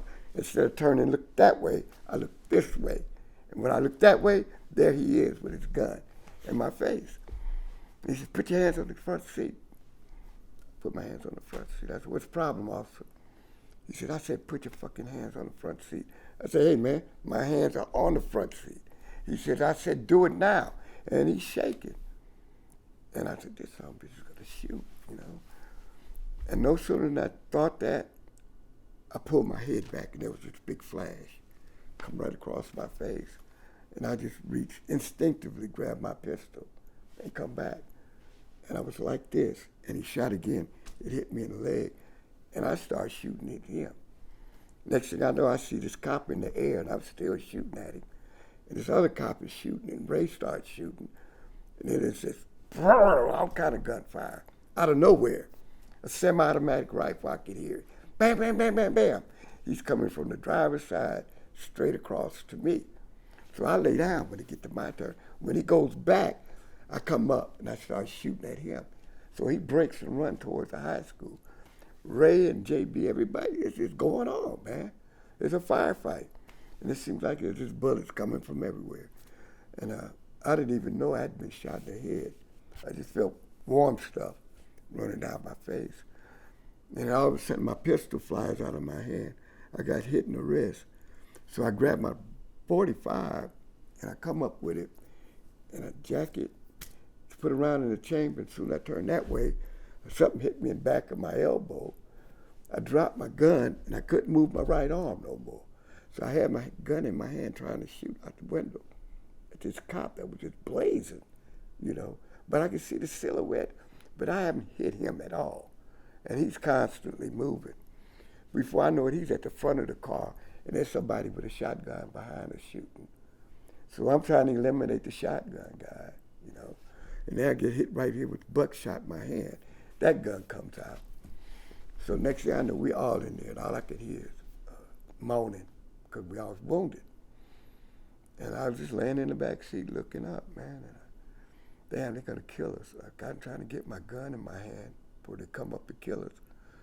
I'm just thinking, I'm going to kill him as soon as he run up to this window. Let me get my gun. And this old lady, I could see her face in the window. I showed you that window. It's the only thing I could see was her face. And she was crying and screaming. They're all bleeding. They're all shot up. That helicopter was over us. Big spotlight. She could see in the car and everything. They had us pinned. We wasn't going anywhere. They shot out the tires. And the community came out. Don't kill him, don't kill him. Nobody's in the car shooting back. I could hear him. And Ray, I told him, I said, Ray, I think he shot me in the head. Ray Pete told me, he said, you all right? You know, I'm all right, okay. I said, I can't move. JB, he wouldn't answer me. I said, I didn't kill him, you know. So I knew they would have me by the ankles, dragging me out of the car. And there was dust flying everywhere. They were stomping and kicking. And when I got to the hospital, they had to shave my head to get the copper out of my head from that full metal jacket they were shooting out of that AR. Because it just hit me right here and came right out the back of my head. It didn't touch my brain. It ran right on the skull. I had a hat on, so it kind of rolled that brim, you know. When the band come around, it rolled right inside that brim and just ate my head up. almost knocked me out. But they stomped the bullet out of my leg, and they shot Ray when they pulled him out of the car. I seen that cop when he shot him, too. Shot Ray in the ass when he was laying on the ground. JB wasn't moved. I thought JB was dead. And they were stomping us. And I didn't feel nothing no more for a long time. And this happened around 9 o'clock at night, 9:15. 9 o'clock was the appointment. A few minutes after that, that's when the shooting started. And got me to the hospital. And this nurse asked me, a black nurse came up to me. So what time was it when you got to the hospital? About 11 o'clock. It took you 2 hours to get to the hospital? They turned off the siren. They took me to a neighborhood community hospital first, way out of the way from where the shooting happened. And they wouldn't take the handcuffs off in there. And the doctor told him I can't work on them with the handcuffs. Police said, we're not taking handcuffs off. These are dangerous men, the cop killers, blah, blah, blah. He said, well, you got to get them out of here because I can't work on them like that. So they loaded me back up in the ambulance, took us on the freeway, right by the Harbor Freeway. Got on the freeway, going all the way to the General Hospital. Same hospital I was born in. On the 13th floor was a goddamn prison ward. Took me up there and chained me to a bed. Doctor was saying, you got to take chains off. I got to get the clothes off of him. I got to find where his wounds are. Not take his shit off. FBI come, they all around me. You're dying. You need to tell us about this. Where's Herman Bell? All these questions. Who's in New York? Who's doing this? What is the Black Liberation Army? I look at the doctor, I say, man, am I dying or what? He said, you'll be all right. I said, could you tell them people leave me alone? And he said, yeah. Y'all got to back up out of here while I work on him. And he says, well, he's dangerous. We can't take them chains off his ankles. He said, you're going to have to take them off. They took them off. And nurse came over to me when everybody left. She brought me some ice water. And I asked about Ray and JB. She said, oh, JB's okay. She says, your other friend's in traction. He's hurt real bad, and he's unconscious right now. And she says, is there anybody you need me to call? And I said, could you call my mom? I told her, she told me, yeah. I told her the number, and she called my mom. And my mom called Johnny Cochran. Next thing I heard was Johnny Cochran. I'm looking for Harold Taylor. Where's he at? And when they come down there, I heard Johnny. I heard my mother say, there he is right there. They'd shaved my head, trying to get the scrapping and stuff out of my head. And Cochran looked at me and he looked around at him. He says, I don't want nobody touching him. I said, where's the other two? The other two that you got, they shot up. Black nurse stepped up and told him what Ray and JB was. And he told them, he said, if anybody questions them or bother them anymore, I'm going to have their ass in front of the judge in the morning. And he left. And nobody asked me no questions, no more that day. So Johnny Cochran was an attorney for the Black Panther Party?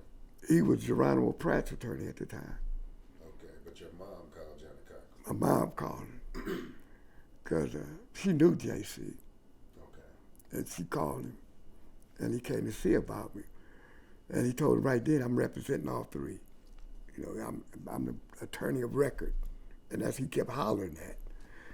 And all those cops, they were pissed off. FBI, they were all mad. They had to leave.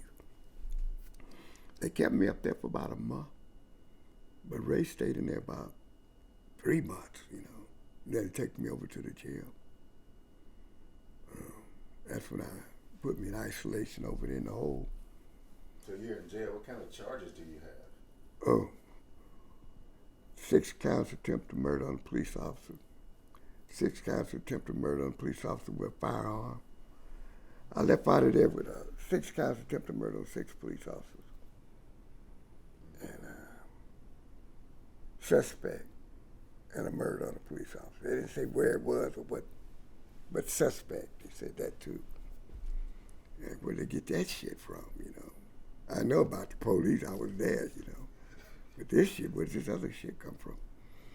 But they got me over there, and Johnny Cochran come to see me. I had been thinking about it. I said, Johnny, I mean, I really appreciate you coming, you know. You saved my life, and you got them dogs off of us. Appreciate it, but you can't represent me in court. I got to fire you, man. He said, what do you mean you got to fire me? I said, you got Geronimo's case. You don't got time to work on this. I'm a small peanuts compared to him. I need somebody that's going to fight for me. I need you to hook me up. You know somebody. He said, I know a couple of young white women. Good young attorneys. Carol wasn't young. Carol Smith, she was old as Johnny, you know. But anyway, next thing I know, Carol Smith come to see me. And she introduced herself, and she said, but I'm not a trial lawyer. We got to find a trial lawyer. So I said, you willing to represent? She says, I'm willing to represent one of you. But we're going to need a trial lawyer. I said, do you know somebody? She says, yeah, I want to introduce them to you when I come back. But in the meantime, I asked her to go see about Ray and JB, keep me up on what's going on with them.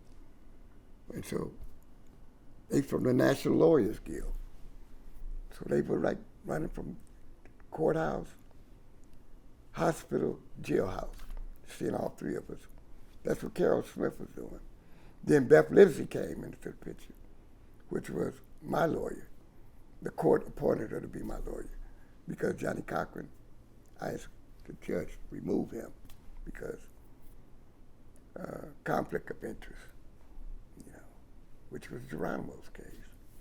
And they both Panther cases. I wanted something different.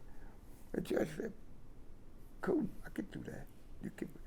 I know they think you could give up Johnny Cochran for two young, you know, two white girls. He's a damn fool. Yeah, we're going to let him do that, you know. So I got Beth Livesey, which was a saint, the greatest lawyer I ever ran across. And she was there almost every day to come see me, to make sure that they wouldn't hurt me in isolation. Because I'm in the hole all the time. I couldn't write. My hands were like this. So when I write stuff, I had to hold my hand with my left hand to write a letter. And that's what I wrote from jail, like that, for about 8 months. I couldn't move because of this. And plus I had a piece of lead in my forearm. And it was pressed up against the nerve, which made it hard for me to move anything. I had false messages coming at me. And so Carol was going to represent Ray, Beth represent me, and the court appointed this attorney to JB, Shaliff. Can't think of his first name. Gerald Shaliff, which is a smart man, but he's a public defender. And public defenders have a caseload of cases. They ain't got time to take no interest in no one particular case. They just make a deal. Let's make a deal. That's all it is. Make a deal, make a deal. That's all he ever talked about. I never talked to him. I told JB, keep him away from me. This guy's talking about taking deals. I'm not taking no deal. They get us in prison, we never leave, you know. But he turned out, JB, he got to seeing the FBI and the police in a different light. We exposed them in a way that they didn't get exposed before because we were patient. We knew we couldn't get out of jail. Each one of us had a bail. It's 1971. Our bail is $100,000 apiece. You tell me anybody that live in South Central got $100,000 they can just spare to get somebody out of jail. Nobody could get us out, you know. So you stay in jail for how long? I don't get out of there till 72. December of 72, we bailed out of jail. They reduced the bail to $25,000 apiece, which they just figured they'd never get out. They ain't got no money. We got them. Well, that ain't what Richard Brown had in mind. Richard Brown told us, sit tight, coming for you. Richard Brown is a friend, a Panther, or what? He's a Panther. He's one of the like-minded Panthers that left during the split. You know, with a lot of us that left the party. Everybody didn't stay in the party. The FBI like to say that the Black Liberation Army was created by the Black Panther Party. No. the Black Liberation Army has always been here. I mean, you go back to Nat Turner. The moment they stole that first black man from Africa, they created the Black Liberation Army. And so like-minded people will find like-minded people. And that's how I met Ray, Hank, Richard Brown, all of them, JB. We all came together under the same umbrella. So Richard Brown gets you out of jail. It's December 72, going into New Year 73. Mm-hmm. What's 73 like for you? Wow, hell. This is way after the 60s and what people think of as Yeah, time. this What's is, happening? you know, they just killed Jonathan Jackson in 71. Right. 70, It's 70. in 70, while I was in jail in San Diego. Mm-hmm. And I was highly upset about that. And Angela Davis was on the run. Michelle McGee was wounded. They got him up there. They killed everybody else in that van. George is sitting there miserable in prison, along with a bunch of other members of the party.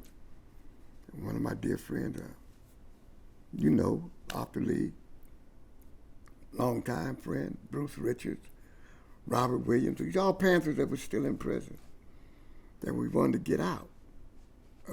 One day, and there were Panthers and they were still in jail. They had bail that could be got out. We wanted to get out. So we went underground. And being underground means that we had to take care of ourselves. And taking care of ourselves means that we had to have money. Not only did we have to have money, we had to have a place to live, a place to go. We had to continue to try to recruit and continue to build a resistance, a battle, to continue to fight and to get people out of jail and to get lawyers to represent people. And the ones that were in prison, to try to figure out a way how to get them out. You know, I mean, we had some success on some levels. I mean, Sada is not in prison. That's some success, I would think. You know, we fought back. We wanted to make sure that things were safe for our people. But at the same time, we wanted to be able to get our comrades out of prison, out of jails. So we robbed banks. And we robbed banks. And we robbed banks. And we did some other things. And we did some more things. And we needed more money. And we did other things. And we made let the enemy know we're still here. We're still functioning. You need to fear us, continue to fear us. You know, and we know they were afraid of us.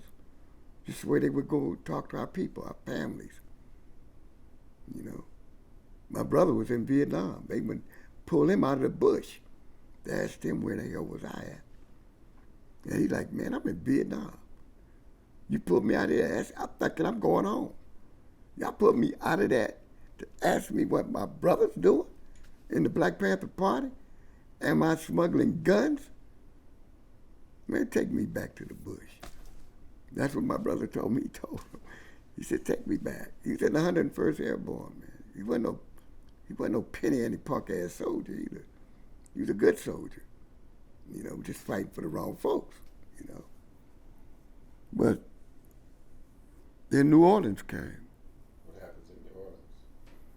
I get a call from JB and he says, hey man, I need you to help us out with something. I said, us? That sounds like more than one person. He said, I need you to get over here. On the way, pick up a package for me. So I did that. I picked up his package, which was a catch of weapons. I rode a Greyhound bus with 2 AR-15s, one M14, handguns, all in one bag. Heaviest bag I ever put on a Greyhound. I rode the bus Greyhound, and sister picked me up at the bus station. They said, you'll know him by, he loves to carry a little brown paper bag, and you'll see him. And I had my little paper bag sitting up there, like a little lunch bag. That's where I kept my 45 in. Hammer pack, safety off with the hammer back. So all I had to do was slide by in the gun and start shooting. Somebody got up on me. I was always thinking like stuff like that because I got ambushed one time by members of this organization where they tried to pull me in a car back in '69 after they killed Bunchy. And they tried to pull me into a van. But I had my pistol and I got to it. And when they realized I was shooting at them, they got the fuck away from me. And I got away. And after that, I started carrying my gun in a paper bag. I don't have to do all this. I got it where I could just slide my hand in, go to shoot. I got paranoid like that. And I never had to do that again. I always kept around in the chamber and the safety off. But I knew my weapon. Normally I wouldn't do that. But carrying it, I didn't have time to be making sure I got around in there or clicking the safety off. When I pulled it, I wanted it working. So that's when I went to New Orleans. I was just there for about 3 or 4 days. It's uncomfortable as hell, you know. Humid, no air conditioning in this apartment, mosquitoes, big flying roaches. I wonder, what am I doing? You know, what I'm thinking, I need a break, you know. But I don't want to abandon. But you know, I want to hear what everybody's talking about, what they want to do, what kind of move. Because we live in different parts of the country, and we come together. This is a meeting, a jamboree like to come together to make plans for a big job or something. And we was talking one day, and I could have swear I heard the squawk of a radio. Then a screech from a radio. Squelch, yeah. Yeah. I said, look at Ray and JB. I said, did you hear that? He said, no. I looked around and said, I heard. He said, what did Ray ask me? What do you think you heard? It sounded like a squatch on the radio. He said, where do you think you heard it from? I said, I'm not sure. We're in the open, but it's around here. You're walking down the street. Yeah, we were walking and talking. I said, it's around here. And there was a van. I looked at it, but I didn't see anybody in it. But I couldn't tell who was in the back of it, but nobody was in the front of it. So I just ignored it. I went upstairs, went back in the apartment. The next day, we was going to go do laundry.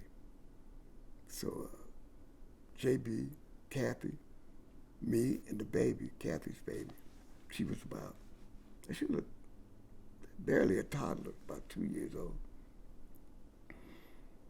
And I noticed this red and white LTD come behind us. And no sooner we got in the car and got to going, whew, this car was behind us. I go, whoa, who is that? And all of a sudden he's blowing his horn. It's one white guy. Bop, bop, bop. He's blowing his horn. I said, man, damn, pull over and let this son of a bitch go by. He want to get by that fast. When she pulled over, he got by, but when he got by, he made a quick right in front of the car, jumped out, 12 gauge, double barrel shotgun, leaning over the front seat, over the top of his car, point directly at the driver, take the keys out of the ignition and throw them out the window. He's an FBI agent. He said he was an FBI agent. When I looked back, it was police from everywhere, coming from everywhere. They was all over us. Wow, this is a bus. So they get me out of the car. They get me out first. I don't know why, but they went straight to me. Got me. I'm like, what's going on? What the fuck is this? You know, I'm acting like a good Samaritan. I'm playing the game. What's going on? You just get in the car. They put me in the back seat, and they go back up to the car, and they got Kathy and the baby over here. They got JB on the ground. They got me in the back seat. So I'm handcuffed, but I lean forward to look in the front seat, and there's a picture. It's cool. It was a picture of JB right on the front seat, and a picture of a big afro, but I couldn't see the face because JB's picture was covering it. I said, this is a dead man bus. They got pictures of us. So when they brought JB and put him in the car, he says, man, What's going on? I said, oh, I'm going to tell you what's going on. This is not a play buzz. This is it. This is real buzz. They know who you are, JB. They know exactly who you are. How do you know? I said, in the front seat's a picture of you. I said, there's another picture, but I can't see who it is. So from there, they take us down to the police station. The FBI. New Orleans police station. Right, FBI. Me and JB in the back with the FBI. I don't see Kathy and the baby no more for a while. And they take us. I mean, they weaving in and out of traffic, man. I mean, they gone. No siren, just gone. And I get to the station, and there's a whole bunch of police in there. Like, wow, boy, this is cold here. And they said, I can hear them. There those motherfuckers are. They got them. They got them motherfuckers. They brought us in there, and the police started beating us. It was just a bunch of them. They're waiting for us, and they beat us. I'm like, what's going on? What the fuck is this? I get a phone call, why y'all beating us? Shut up, nigga, blah, blah, blah, blah. Shut up. You know who the fuck you are. We know who you are, you know. So I don't say nothing else. I shut it down. So they take me back in the room. And they said, well, this one detective is talking to me, this FBI agent. I said, man, I don't know nothing about whatever the hell is going on. Tell me what's going on. They said, we may have made a mistake arresting you, but you with some bad people. That's John Bowman out there. He's a known police shooter. What? I go, you know, with surprise, you know. What? Oh, hell no, man. I'm just getting a ride with these people. You know, they live in the same building. I'm going to do my laundry. You can go look in there, my drawers and everything. Well, if everything is like you said, we'll let you go. Cool. I sit back. I don't say shit. But I can hear people hollering and screaming. Like, what the fuck is going on? My door fly open. Police said, that lying motherfucker is right there. What they say you was lying about? Who I was. Who'd you tell them you were? My name was Eugene. Eugene. Yeah, I said, Eugene, I want to say that Martin? name. Yeah, Eugene Martin from Oregon, Eugene, Oregon. Eugene from Eugene. Right. You black in 1973. Right. Marilyn Buck made that ID for me, you know. I thought she was joking later when I told her about it. I said, what the fuck was that about? Got me an extra ass whooping. But that FBI agent came there, he was highly perturbed, boy. He said, you lying son of a bitch. And his partner came and got him and took him out.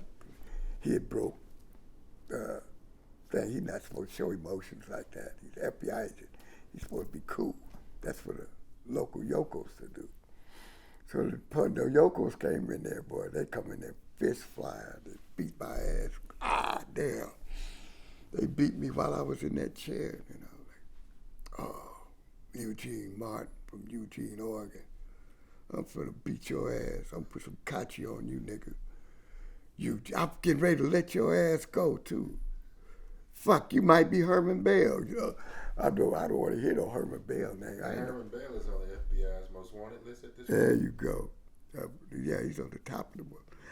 You know, they kept talking, you may be Herman Bell. I'm like, well, I don't really want to be no damn Herman Bell. I'm just thinking this to myself. You know, if they think I'm Herman, I know I'm finna get an ass whooping. But they take me out of there, and I'm like, where they taking me now? They throw me in this other cell. There's somebody in there when I go in there. Guy got his head down. They look up, it's Reuben. Whoa, Reuben Scott. I'm like, Rube, how'd you get here? He wouldn't say nothing to me. He had scratches in his face. He was swollen. And I could tell they'd been beating on him, you know. And I could see he wet his pants and everything. He was all wet, feces, you could smell it. And he wouldn't talk. They beat him that bad, he was afraid to open his mouth at that time. And so the door came back open, they brought me out. They said, you see him? That's you. That's what you're gonna get. Because you're gonna talk to me. You're gonna talk to all of us. You're gonna tell us everything that we wanna know. I said, I don't know nothing. That's all I tell them, I don't know nothing. I need to talk to a lawyer. Oh, got a lawyer for you. Come back, tied me back to my chair. He came out with a plastic bag. I didn't know what he was going to do with it. That was chained up. I just had my underwear on. It made you take all your clothes off. I had boxers, and my ankles were chained to the chair. My hands were chained like this behind the chair. And they started beating me. Started beating me with what they call a slapjack. It's kind of flat. It's made of leather, but it got a piece of lead in it. And he hit me, worked my shins all the way up, all between my knees, my elbows, all crucial little points that hurt. When the nerves, the pain was excruciating, man. I mean, I screamed louder than I ever screamed in my life. From pain, you know, it was hurting. They said, you gotta talk to me. I said, I really don't know what you're talking about. So then they put the bag over my head. I tried to hold my breath. Then I tried to take short breaths. None of that shit was working. They were just watching me. Then I started laboring to breathe. And it started getting dark. And right before I went out, they'd take it off. And they would spit all on me. I had spit all in my face. You know, and they beat me and kicking me. I didn't feel nothing then. I was numb to the pain because they gave it so often. And they figured that ain't working. So they went back to the plastic bag. I still wouldn't talk to them. So the FBI came in there and he said, I said, you know what they're doing, right? You know what they're doing. You gonna let them do this? I thought you the fucking FBI. You gonna let them do this to me? We ain't seen them do nothing. We don't conduct ourselves that way. I said, but you let it go down like this, right? We ain't seen them do nothing, Harold. He kept telling me that. And then leave out and let them fools back in there. And they come back. You want to talk to me? No. I don't have nothing to say about it. So I'm fighting it. I can't do this. I don't know how long I can take this shit, you know. I'm looking at this window. I'm thinking I'm gonna run and jump out this damn window. I don't think I could take much more of this. You know. The cop saw me looking. He says, bulletproof. You never make it through that window. You ain't going nowhere. You blown to me. Put some pain on that ass. You know. Then they came with that goddamn cattle prod. Cattle prod? Yeah. It was on a short stick. I'd seen them long before. It's got two pins on it at the end. And they had it on the end of the stick with a little grip on it. You could tell they had it there for they've been using it because it's old. And they started working me with that all up and down here, all right here, all up in there, all down my neck. With that electric? Yeah, shocking the shit out of me, man. I'm just jerking and screaming and hollering and peeing on myself, you know. They kept doing it. So you want to talk to me now? I said, I don't know nothing, you know. And they just kept it up there. That night, they took us out, took me back to the cell, and I had still chained up. And I'm like, JB, I kept calling his name, and finally he said something. I said, what they doing, man? I said, they put that plastic bag over your head. He said, yeah. I said, that cattle prod. He said, is that what that is? He said, shocking stick. I said, yeah, that's a cattle prod. I said, they use that to move cows with. And I said, they're sticking it on me, man. I said, that thing is killing me. I said, what are they doing to you? He said, they stopped. Why? He said, you got to tell them something, T. You got to give them something, make them stop. I said, I can't. Tell them what? You know, what they want to know. You know, that's when the New York police came in. They drug us out about 2 in the morning. They took me in there, they beat me for a while. Then they put the cattle prod back on me. Then I noticed they wasn't beating JB no more. And then about 4 in the morning, they took me out. That was a Monday morning. And they was taking everybody to court that morning. I could hear the chains rattling. They were hooking them up. I'm waiting for them to come get me, take me to court. Because I'm going to tell this judge what these bitches doing to me, you know. I done held out all this time. I done made it, you know. So I get over to the court. No, I don't even go to the courtroom. I'm at the bars. I'm waiting to go to court. You know, I'm chained up, ready to go. They don't come get me and JB. They take everybody on that block out. Everybody going to court. On their way out, me and JB was hollering at them. Tell the judge we over here. Tell them they need to bring us over. We haven't been arraigned, and they beating us. Tell them what's going on. These young boys, young men, they told them. So the judge asked the DA, do you have anybody left over in the city jail that haven't been arraigned that need to be here? And he gave them this long spiel about the Black Liberation Army, how they've killed police officers from coast to coast. I mean, he trying us there, not arraigning us. This DA is trying us. The judge told him, hold up. They haven't even been arraigned. I have to arraign them. You have to bring them over here. I have to do that. So they come and got us. They took us out and they told me, get over there. Don't you say a goddamn thing. They say that, JB, just me. Don't you say nothing. And they beat me on the elevator from the 6th floor down to the bottom. All the way down there, they beat me. And then that's when I saw Reuben. Reuben couldn't walk. They beat him so bad. His arm was broken, I think. So I had to get Reuben up on the one arm, and JB was on the other side, and we were carrying Reuben to court. We had to walk across the street. They paraded us, you know. All the cops was around, man. There's a bunch of cops on the streets. Yeah. Did they have guns? Yeah, they had guns. This is right after Mark X's. Mm-hmm. Mark X that just did his thing in January. They got us August. And they thought we was all part of the same group. And they like, oh, we got all of you bitches. What has Mark Essex done? Mark Essex had been on top of the Howard Johnson Hotel, downtown New Orleans. And I think he shot something like 6 police officers, killed 4 or 5 of them. And for about 3 days, they couldn't get him. They couldn't get him. One little man, one little black man, held off the whole New Orleans Police Department, their SWAT team and everybody else. And he ended up killing 4 or 5 of them before they got him. Well, they kept saying that we were part of that group, that Mark X was part of us, blah, blah, blah. Because when they raided his apartment, he had a bunch of Black Panther paraphernalia and all kind of pictures on the wall and different statements that the Panthers had made off the pig and blah, blah. And he, yeah, he's a Panther, you a Panther, blah, blah, blah. You shot police in Los Angeles, you killed one in San Francisco, and you killed police in New York. They just give me, I'm just looking all around. I'm like, I ain't killed nobody, man.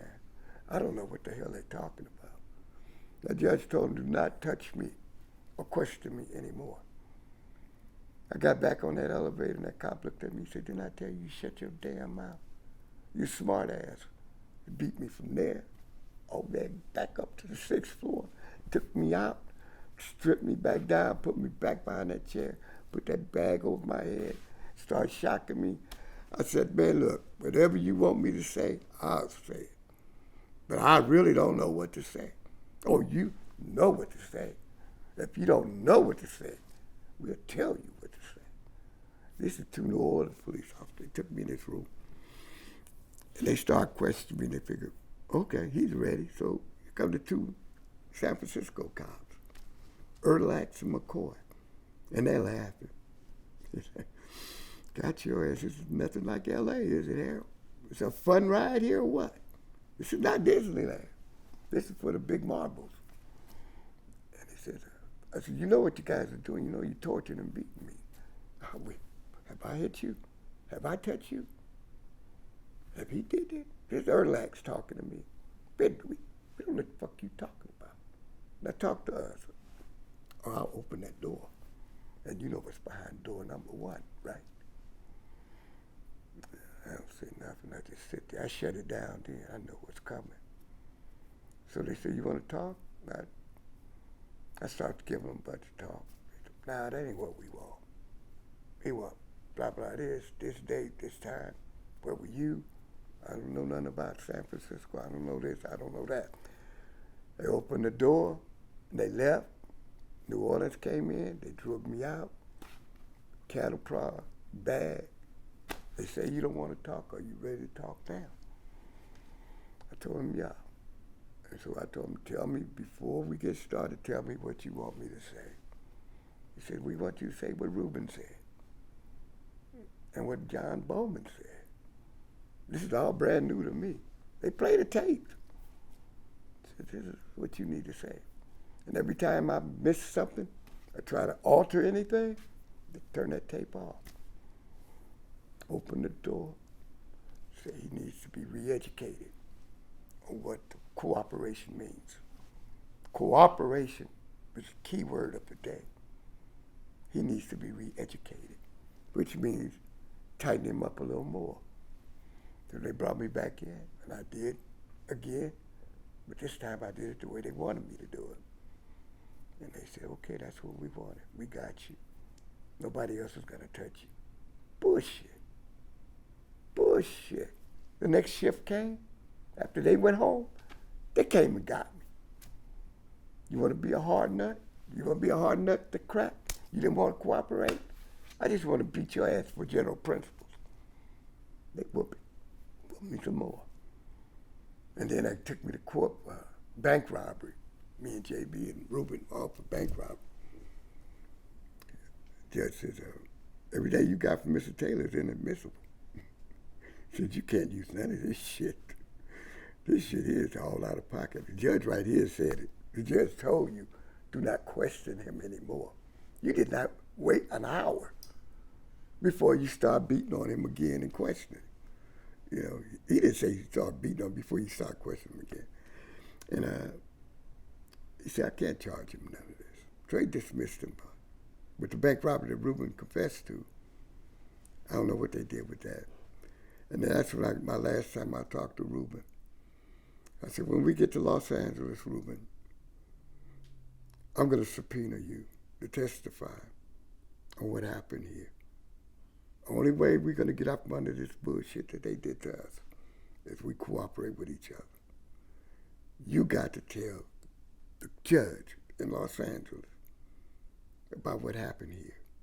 So why Los Angeles? They send you to Los Angeles for what? Well, I jumped bail on the shooting with the police officer. Oh, okay. You hadn't planned to go to court for that. No, I'd left a month before my court date. They weren't even looking for me and JB and Ray. But after New Orleans, they send you back to L.A. County. Yeah, they had a warrant for my arrest. And your trial for the police shooting. Right. starts then. Right. And how does that trial go? Okay. We get back. Beth and Carol was right there at the airport, watching them bring us back, make sure they brought us back safely and shit. Took us back. Well, Carol Smith did come to New Orleans to visit us.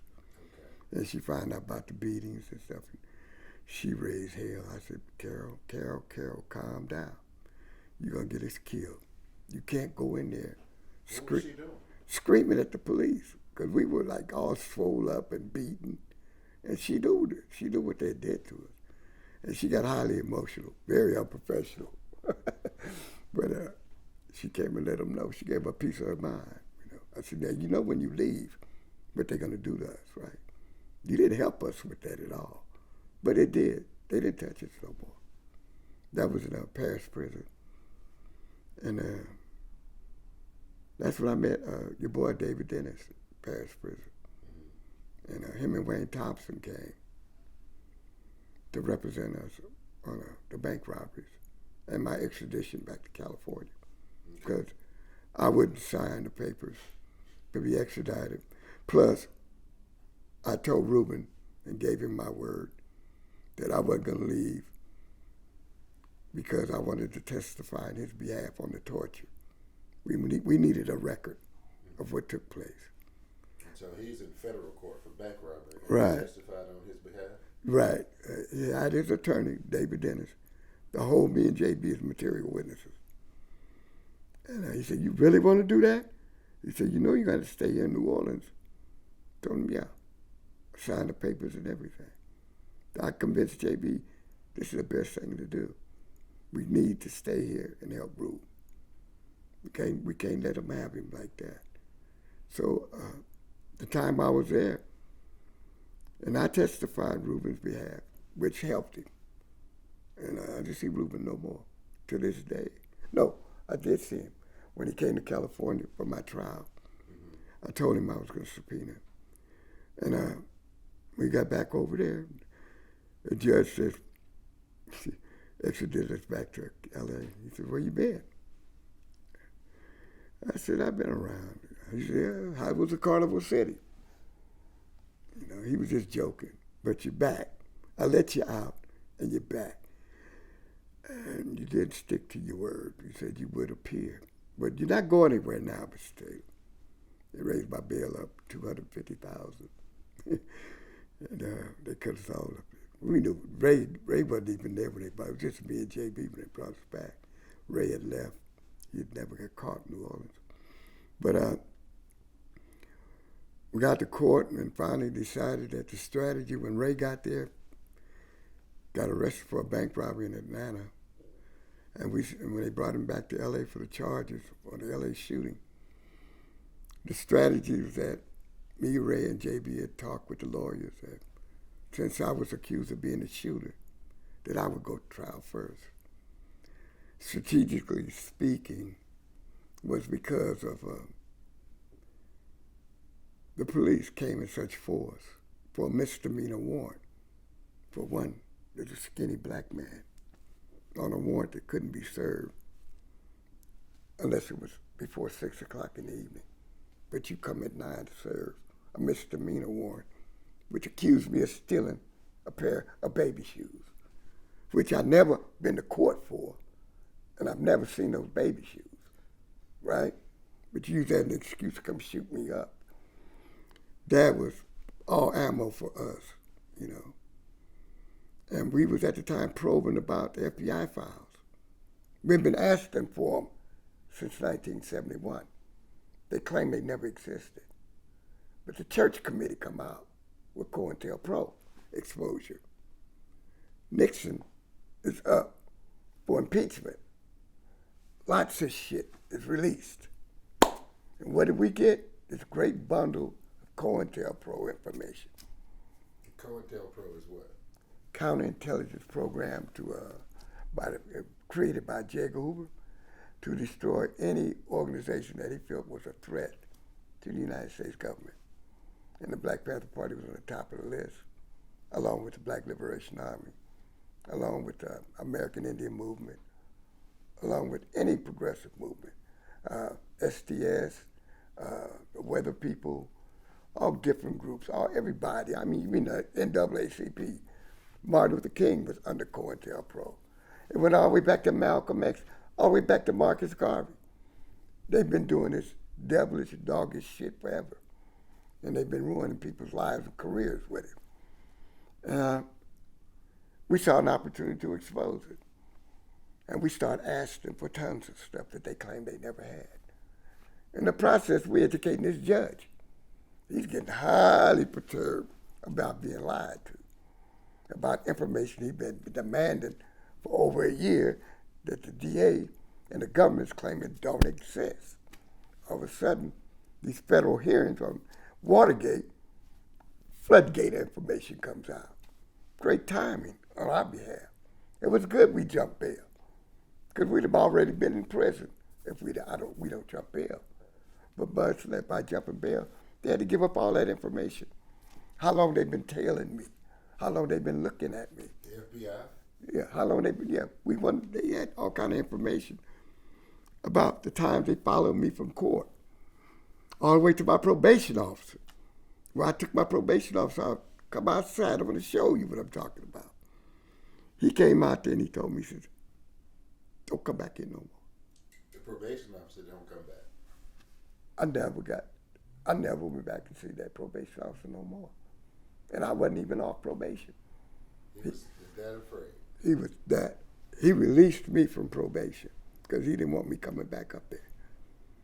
He was afraid. He was more afraid for me So than what happens with your case?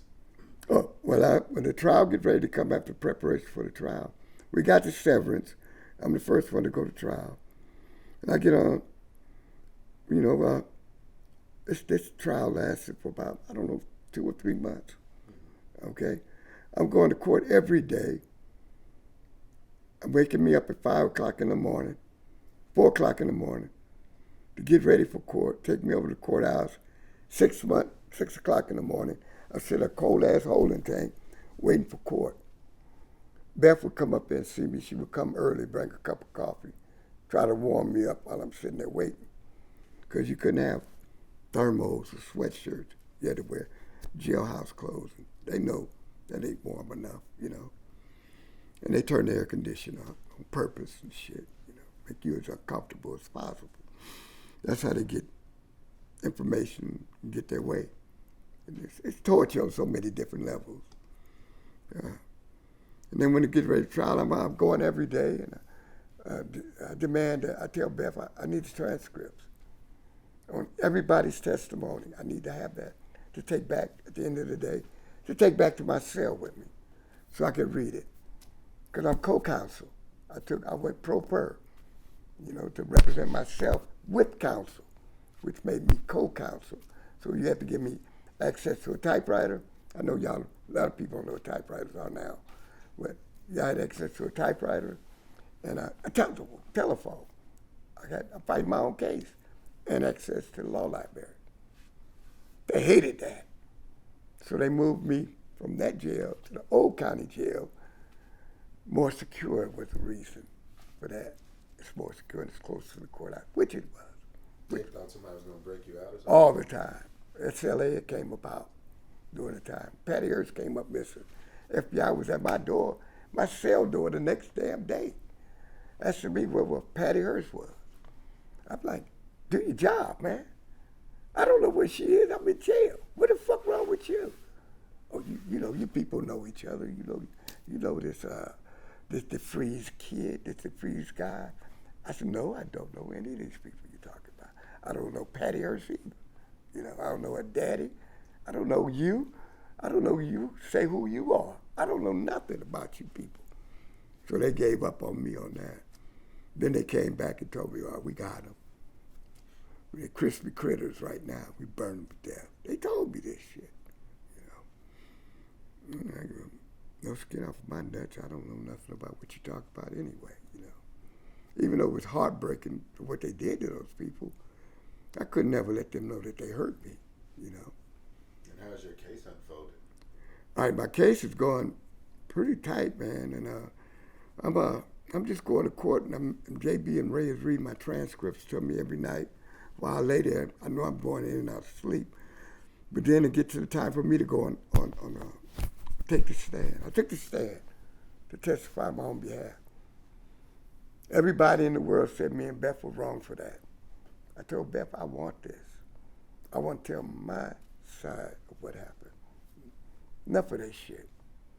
We got the paperwork to back us up. What the FBI did with COINTELPRO and how the government used COINTELPRO to execute people across the country and to kill members and my friends and my comrades, to kill them. They used COINTELPRO to do that. Yeah, I want to talk about that because they got people in prison now behind that shit that J. Edgar Hoover did. Why isn't he in jail? Why none of these people in jail? Church committee found that everything that he was doing with COINTELPRO was wrong. They got rid of COINTELPRO, right? Isn't that what they claim he did? What they come up with now, Homeland Security. That's just an extension of COINTELPRO. It's just an umbrella. It's part of the umbrella, COINTELPRO. The high Homeland Security and all the rest of that crap, still COINTELPRO. And I wanted to expose that. And I want to talk about the people they killed. I want to talk about John Savage, how he was shot down like a dog in San Diego. Him and Sylvester Bell. John Savage and Sylvester Bell was murdered by cronies of the FBI, members of the US organization. I wanted all that to come out about them. How Bunchy and John was killed, you know. How Fred Hampton was killed. I wanted that to come out. What happened on these raids across the country in '69? Why were they calculated that time? Let's talk about all of it, not just part of it. So when I took the stand, Beth asked all the right questions. And I told the truth. I told them what everybody in there knows already. The LAPD would shoot first and ask questions later. And the jury believed it. And I took... So you were there on the position of self-defense? Right, right. See, that was the only defense I could have, you know? So you admitted to shooting? Oh, yeah. I mean, it shocked the district attorney. When I got sitting on the stand, he said, Mr. Taylor, my first question to you is that, did you shoot Officer Capricorn? I said, yeah. Right after he shot me. He was taken aback. He wasn't ready for the answer. He had his sheet of questioning stemmed off of that. He was going to take it and dig me into the dirt with that. But I took his damn pistol out of his hand when I told him, yes, I did shoot him right after he shot me. The jury all the jury didn't look at me, they looked at him. What do you say now to that? You know, and he was taken aback. And when he came back, why did you shoot him? I said, he shot me, man. I was scared he was going to kill me. And that's the way I was talking to him. And I turned and I told the jury, I shot him because he shot me. Los Angeles Police Department is known for killing young black men and Latinos like it's not nothing. Like we don't matter at all. That's why I shot him. Because if I don't shoot him, I die. That's what's in my mind. And you're in this car, so do they introduce the car as evidence? They destroyed the car. It was the Los Angeles Police Department. Destroyed it? They destroyed it. They took the car, and it was evidence. And they destroyed the whole car. They took it and sent it to a junkyard, had it boxed up, squared and put away and melted. Never find that car. But Beth Livesey took pictures of that car. What did the pictures show? The pictures showed over 250 rounds coming into that car. You know, I never unloaded my pistol. My pistol jammed. By the time I got to my other pistol, I was shot up again. I think I only fired it twice before I was shot again. So we only shot no more than about 10 times. They shot 250 times. And Beth asked him, were you trying to wound him? Or, no, ma'am. What, you trying to kill him? Yes, ma'am. Very dangerous people. I mean, matter of fact, talking guy. Sound like the guy on Dragnet. These are members of the LA SWAT team. This is Arlie McCree is his name. Arlie McCree. And he had 6 guns. And my lawyer asked him, what, 6 guns? What do you need with 6 guns? How's that dangerous? They kill police all across the country. How do you know that? How did you find that out? Who told you that they kill police across the country? See, he spit out more than he wanted to give out. He opened the door for other shit. And, you know, evidently, they've been talking to the FBI and other police organizations. This was a thing that they were doing as a group. It was no individual police department. This is a national organization of police against members of the Black Panther Party. And their whole purpose was to destroy us. All elements of self-defense they wanted to destroy. So what was the outcome of your case? Not guilty. All 6 counts. A jury of 12. I think it was 2 Latinos, 2 or 3 blacks, and the rest were white. And they all were convinced that we didn't do that like that. It didn't go down like they said. And that we were defending ourselves. Ray and JB never come to trial.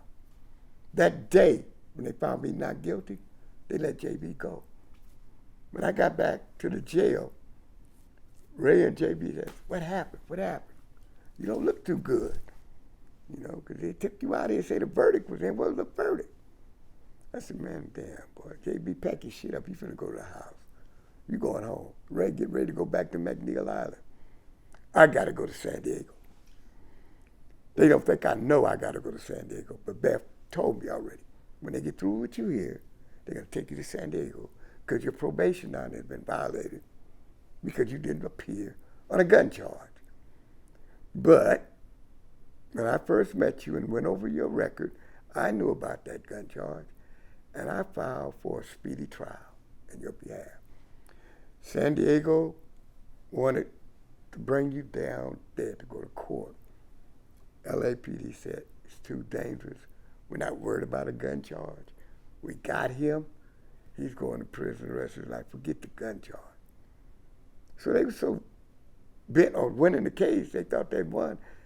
But they thought they had a little something left for me. When I got my case, when I won that case, I was sitting up there waiting to be released to San Diego. And finally they came, and they got me and chained me up. I said, man, you chaining me up like this for a probation violation? You ain't going nowhere, you son of a bitch. Shut up. You know, cop shooting motherfucker, you. We're taking you to San Diego. You go do the rest of the time on that gun charge. Beth had a lawyer down there waiting for me. When I got down there, the little lawyer came in there and said, how they treat you? I said, like the police always do. I'm beyond that shit now. You know, I had the worst ass whoopings of my life. They can't hurt me, you know. He said, well, get ready to go home tomorrow. He said, because our judge's going to let you go. I said, you sure about that? He said, watch. Went to the courtroom. He told the judge they called my case, and the judge asked me why didn't I appear. I told him I was in custody in L.A. and that my lawyer had filed for a speedy trial. I'm sure you got it up there, Your Honor. And I'm ready to go to trial, but they never come and got me to go to trial. So my lawyer said, you was going to dismiss the charges. And he looked over at the DA and he said, well, what happened? He says LAPD and the FBI wouldn't let us have him. And we said he was a flight risk. He said, I don't care about all that. Why didn't you have him here in this courtroom? I said, I just told you, Your Honor. He said, well, I'm going to have to let him go now. Mr. Taylor, you're free to go. Case dismissed. No probation, no nothing. They chained me back up, take me back upstairs, put me in a chair in the release room. I sat there for 4 hours while they run makes on me across the country to find out if any police department anywhere in the United States had a warrant on me so they can hold me until they can get a significant warrant that'll put me away. And I never got it. They released me. Me and the little lawyer went and had lunch. He said, you want to catch a bus? I said, can I catch a flight? I went out of San Diego, and I went home. And, Okay, and that's 1976. mm-hmm. And you have a life. You go to college. You I got your go, wife man. Yeah, I got a new wife. in Florida. I moved. So you get a good job at the Southern Company. Mm-hmm. You worked that job for many, many years. Mm-hmm. You raised a family. You got your daughter, your son. You're a normal citizen. You're not a Panther. You're not a revolutionary. Nobody knows nothing about me. And then what happens after all of that? Well, what made me go to Florida is when I got out, the FBI kept calling the house all the time, my mother, and telling her, you know, we're going to kill him. You know, you need to come identify his body. He's in the morgue. Call it 2 and 3 in the morning. I come by there one day, my mother, she's crying and screaming, what the hell's going on? What happened? And she looked at me like I was a ghost, you know. And she said, oh, these people are going to run me crazy. I need you to do me one favor. I said, what's that? She said, I need you to get out of California, as far away from me as you can, and don't tell nobody where you're going. And I did that. That was in 2000. That was in September of 2000. No? 1980? Yeah. That happened in 2019. I've been trying to get jobs while I was here in L.A. When I first got out, every job I got, the FBI came up there. He's a cop killer. He's a communist. He's this. He's that. He's a homegrown terrorist. He's that. People like, can't have the FBI running up here. We like your work. Can't have you up here. Can't have the police up here. I had one to tell me that I was unpatriotic son of a bitch, you know. Now I can't keep you here. So I told my mom, I said, don't worry about it, Mom. She said, no, I need you to leave. I just met Roberta. And she said, I want to go home so bad. My grandmother and grandfather's sick. And I said, well, what's wrong? Where they live at? She said, Panama City, Florida. I said, when you want to go? As soon as I can. I said, pack your shit up there. I had a 73 yellow Cadillac. I had painted a house in Beverly Hills. with my uncle, and the guy paid me cash, $1,500. I gave it back to him for the '73 Cadillac. It had 22,000 miles on it. Been in the garage. He's getting a brand new Stutz Bearcat. So he sold me the Cadillac. I gave him the $1,500. He gave me $500 back for a tip because we did such a good job. I drove home in a Cadillac.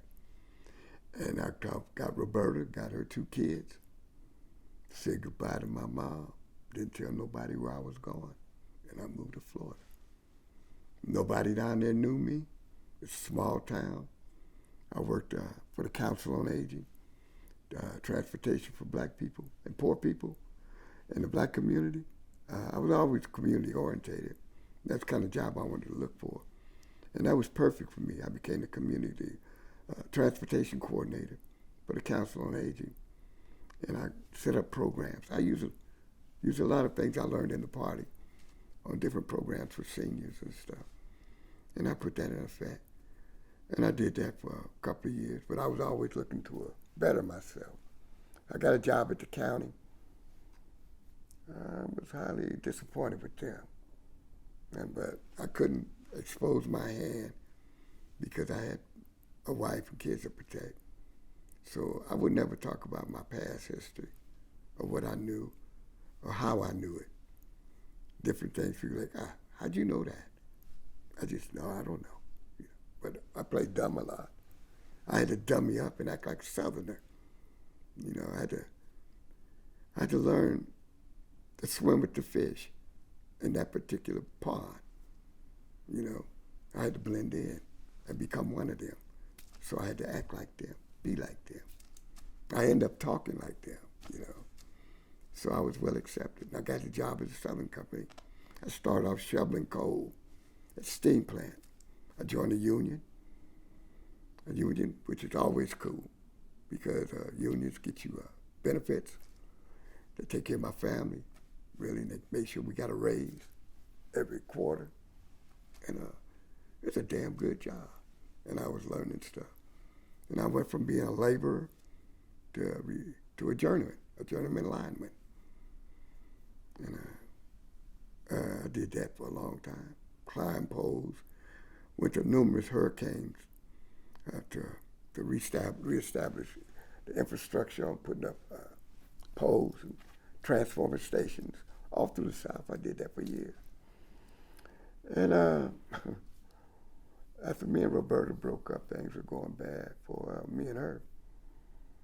And I got behind on my child support, and they arrested me. And while they had me in jail, the FBI came to see me. And she says, you want to talk about San Francisco to us? I said, I don't talk to you guys about nothing. What are you talking about? Well, at the Patriot Act, we would investigate all old dead cases. And we would talk about a murder charge in San Francisco in 1971. I said, you could talk among yourselves about that because I don't know nothing about that. Well, Mr. Taylor, you want to go home? We can make this shit go away right now. You can walk out here with us right now. We can move you from here to another state, your family, change your name, change their name, and give you a check every month and give you a lump sum if you help us. I told them, do your job, man. I can't help you. What you want me to do, lie on my friends? I'm not going to lie on my friends. So they left. So they're asking you about a crime in 1971, and this is 2003? Yeah. Okay. What happens after they leave? They told me they'll be back. They came back. This time they come back with McCoy. That's where the San Francisco cops that was talking to you in New Orleans? Same cop. He walked right in there and he says, do you remember me? I said, how could I forget you? In your house? No, this is at the jailhouse. Okay. I hadn't got out. Okay. When after they talked to me the first time, I went use the phone. I called JB. I said, hey, JB, the dog's just left here. You better put him in the cage. JB, that was our little code word. He'd come get me, pressure me, you know. So how much is your purge? $1,500. I don't have $1,500. Next day, I'm out. JB got the money. I get out. I said, okay, I'm going to come to Oklahoma and we're going to talk about it. Before I go to Oklahoma, here come McCoy and him. Do you want to talk to us now? No. I said, am I under arrest? I said, no. I said, you can get the fuck out of my yard, you know. So they left. So I went to Oklahoma, told JB what was going on, him and Wayne Thompson. And JB had told me that he'd been on alert ever since 9/11. He had somebody working in San Francisco in the district attorney's office that told him all about all of this. They gave this case to Kamala Harris. She was a DA at the time. She read it. She said, I wouldn't touch that. She said, this case is not a good case. She said, there's torture involved. She wouldn't even want to be a part of that. She's a pretty ambitious woman, pretty smart. That was an unwinnable case for them. They thought that they could pressure me into working with them, pressure any of us to work with them. Because of our age, everybody's not well. And Reuben Scott was going to be their star witness. Me and Reuben had already said, whatever they do to us, they put us on the stand, we're going to tell them about New Orleans. And Reuben told them, he said, my lawyer's investigator went to see Reuben. And Reuben told them, and he told the investigator, if they put me on a stand, I would not be a good witness for them because I'm going to talk about New Orleans. That's when their case fell apart. But they still hung on to it. And so when I came back, they kept coming. Then they come over, and I was with Shannon, and they tried to intimidate her by telling her. When is this? What year is this? This is died after 2006. Okay. Yeah, 2006. They come back. I said, am I under arrest? I said, no. I said, well, y'all can leave. Next time we come, we're going to arrest you. But we just want to talk right now. You ain't got to answer no questions. We just want to talk. I let them in, talk. Call Shannon, come here, sit here, my witness, what they say. They run it down. They run down their whole case, what they got. I mean, you read the police report. It's like a small book on terrorism, or on a group of terrorists.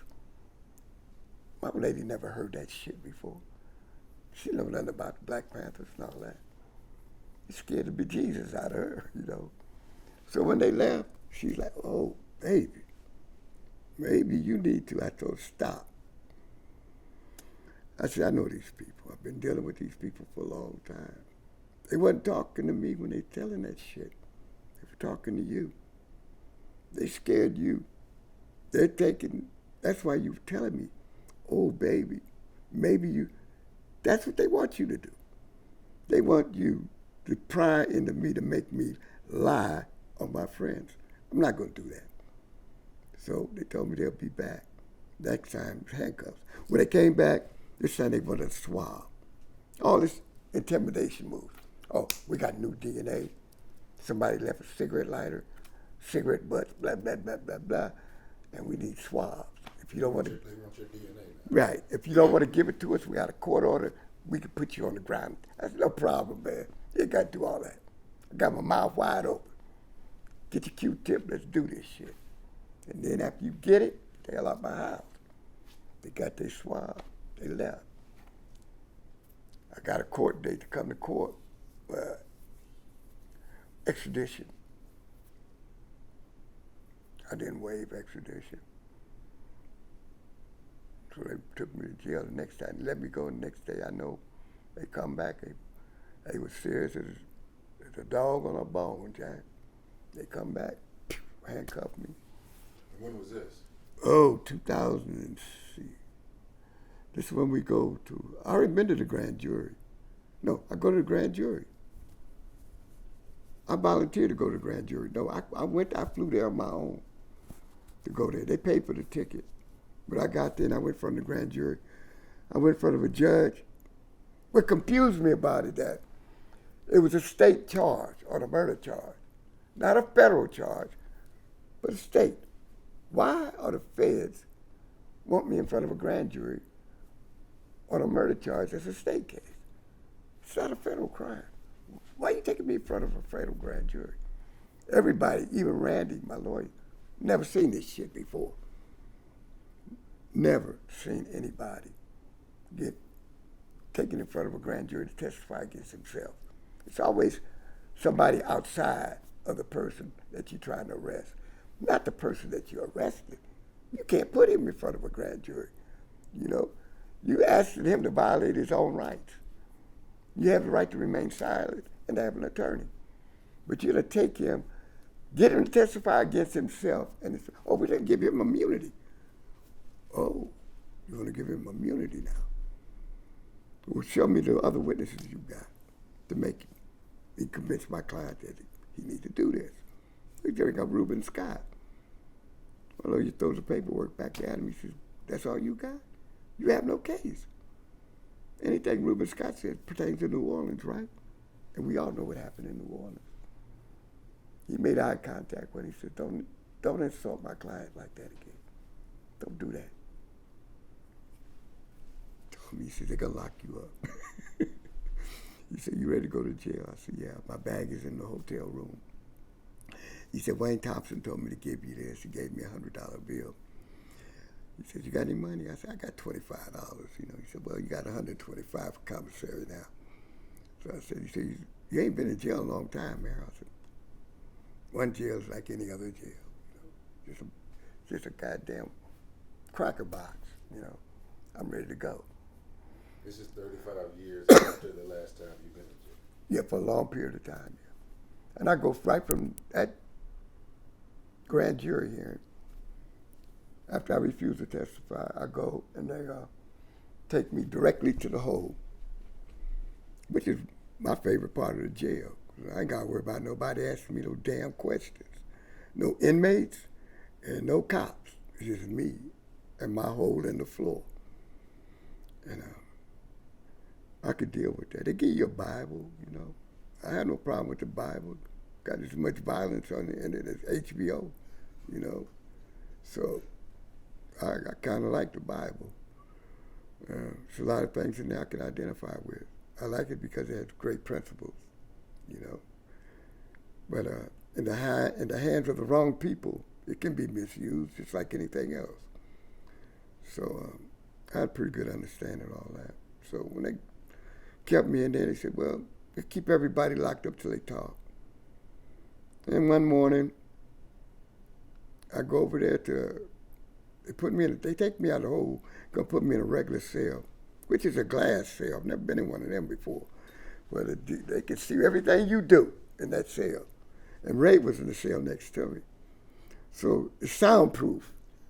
But old jailhouse technique is flush the toilet enough to get all the water out, and you can use the pipes as a speaker system.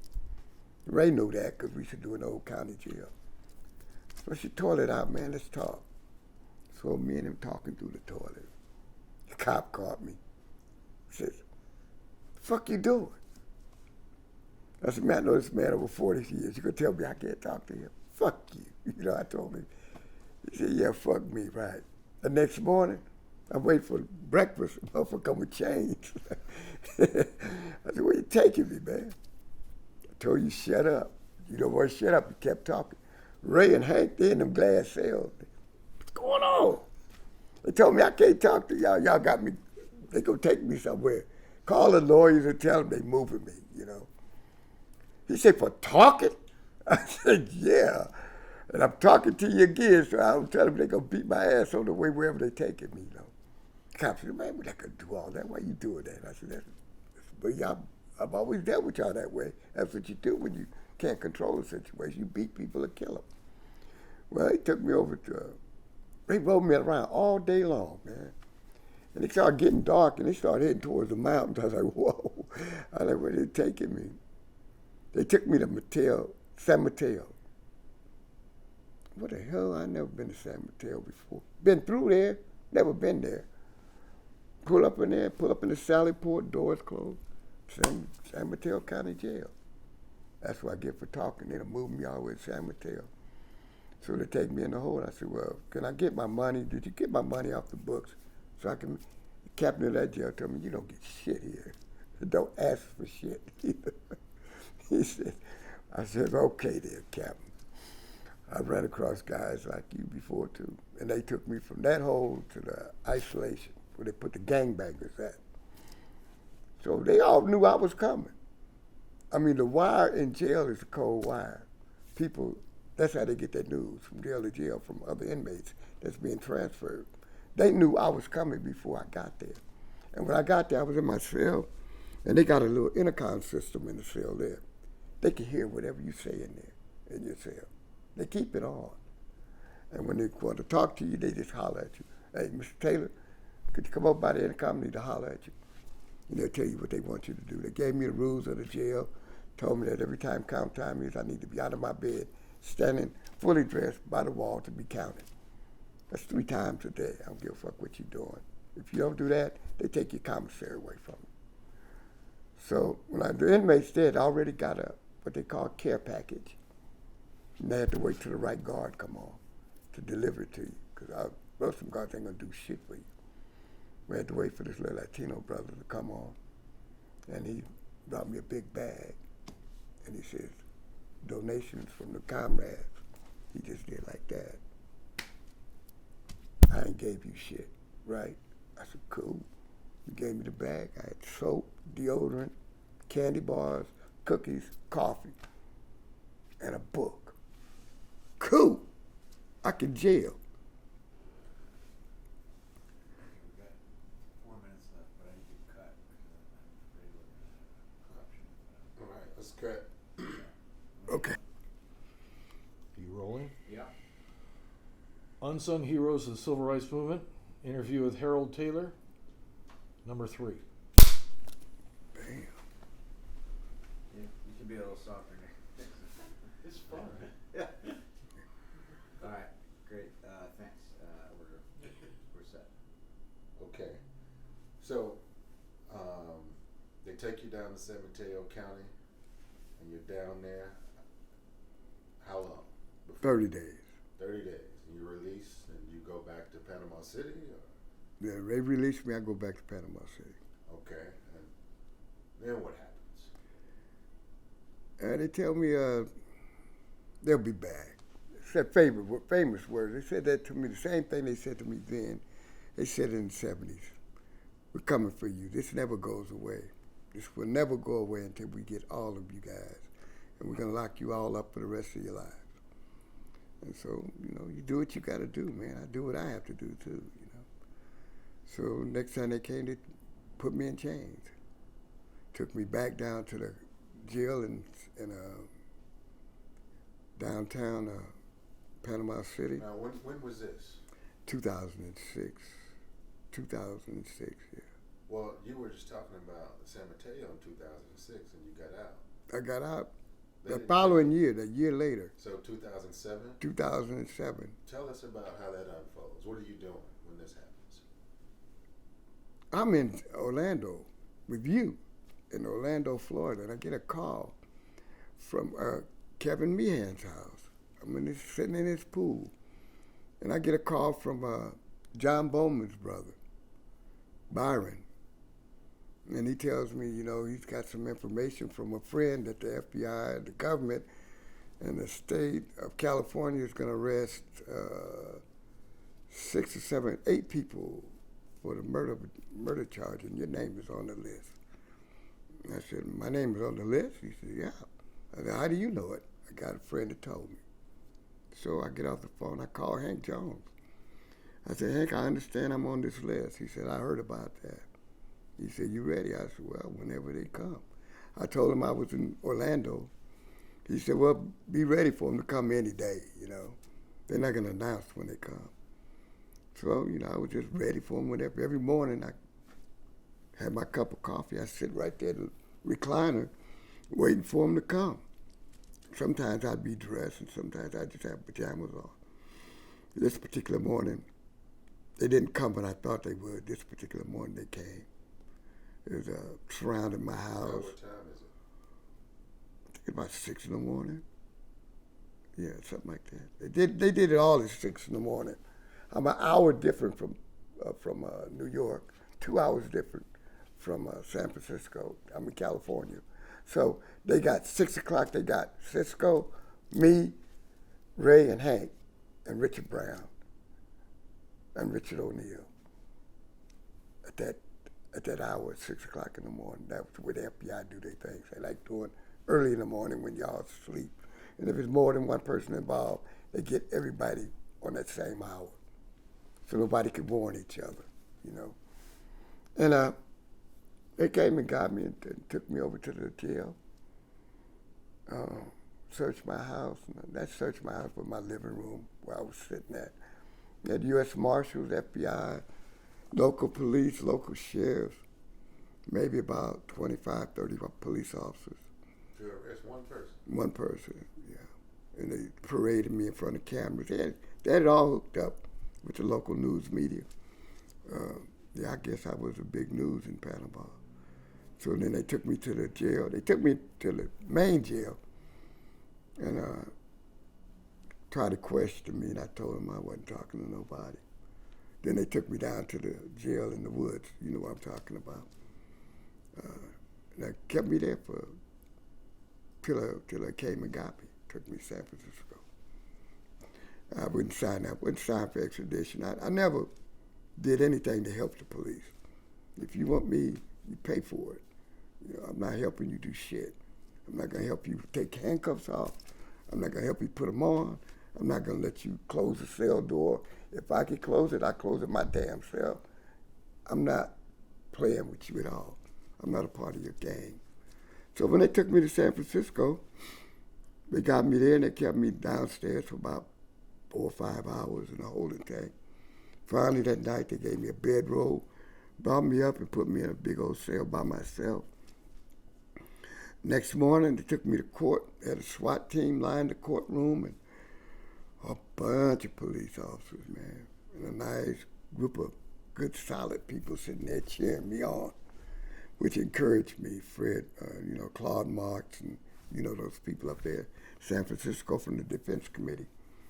They all was there, and which made me feel good. I wasn't by myself. But at the same time, you never let the enemy know what you're feeling or thinking. You don't show fear. You don't ask for no favors. You don't never ask for nothing you can't give back. That's always jail policy anyway. But anyway, you don't conversate with the police, period. He's not your friend. But anyway, after that, they put me back in the holding cell. I'm waiting to go back upstairs. I got my chains on. They take one cuff off because I'm finna sign some papers with Randy, my lawyer. So I'm sitting there and I'm like, when they coming to do this shit, I'm tired, it's cold. The cell door open, here comes Francisco Torres. I hadn't seen this cat. I haven't seen him in 40 years, I don't know. And see Cisco, hey, Cisco, boy, you look good, that gray hair. He said, you ain't doing too bad with the gray beard. We just talk about kids and wives and what you've been doing. Police open the door. See you later, Cisco. See you in court, We laugh. We go, boy, you guys sure get along good. You see them and blah, blah, blah. I just look at the police. I don't talk to you. No offense. I don't talk to you. So they take me back to my cell. I'm feeling pretty good. I see my comrade. So I get a visit that week. I go down there. I'm thinking I'm going to see Cisco again. Nah, that was a fluke and that was a mistake. They're not supposed to have us together. So I'm in one part of the jail. Richard Brown's on the other side. I get a care package from Richard Brown. Coffee and everything I need. Stamps, envelopes, and a writing pad so I can communicate. He told me, then I get a letter from Ray, welcome to San Francisco is all he says on his letter. How do you mail a letter from jail to another inmate in jail? crazy shit.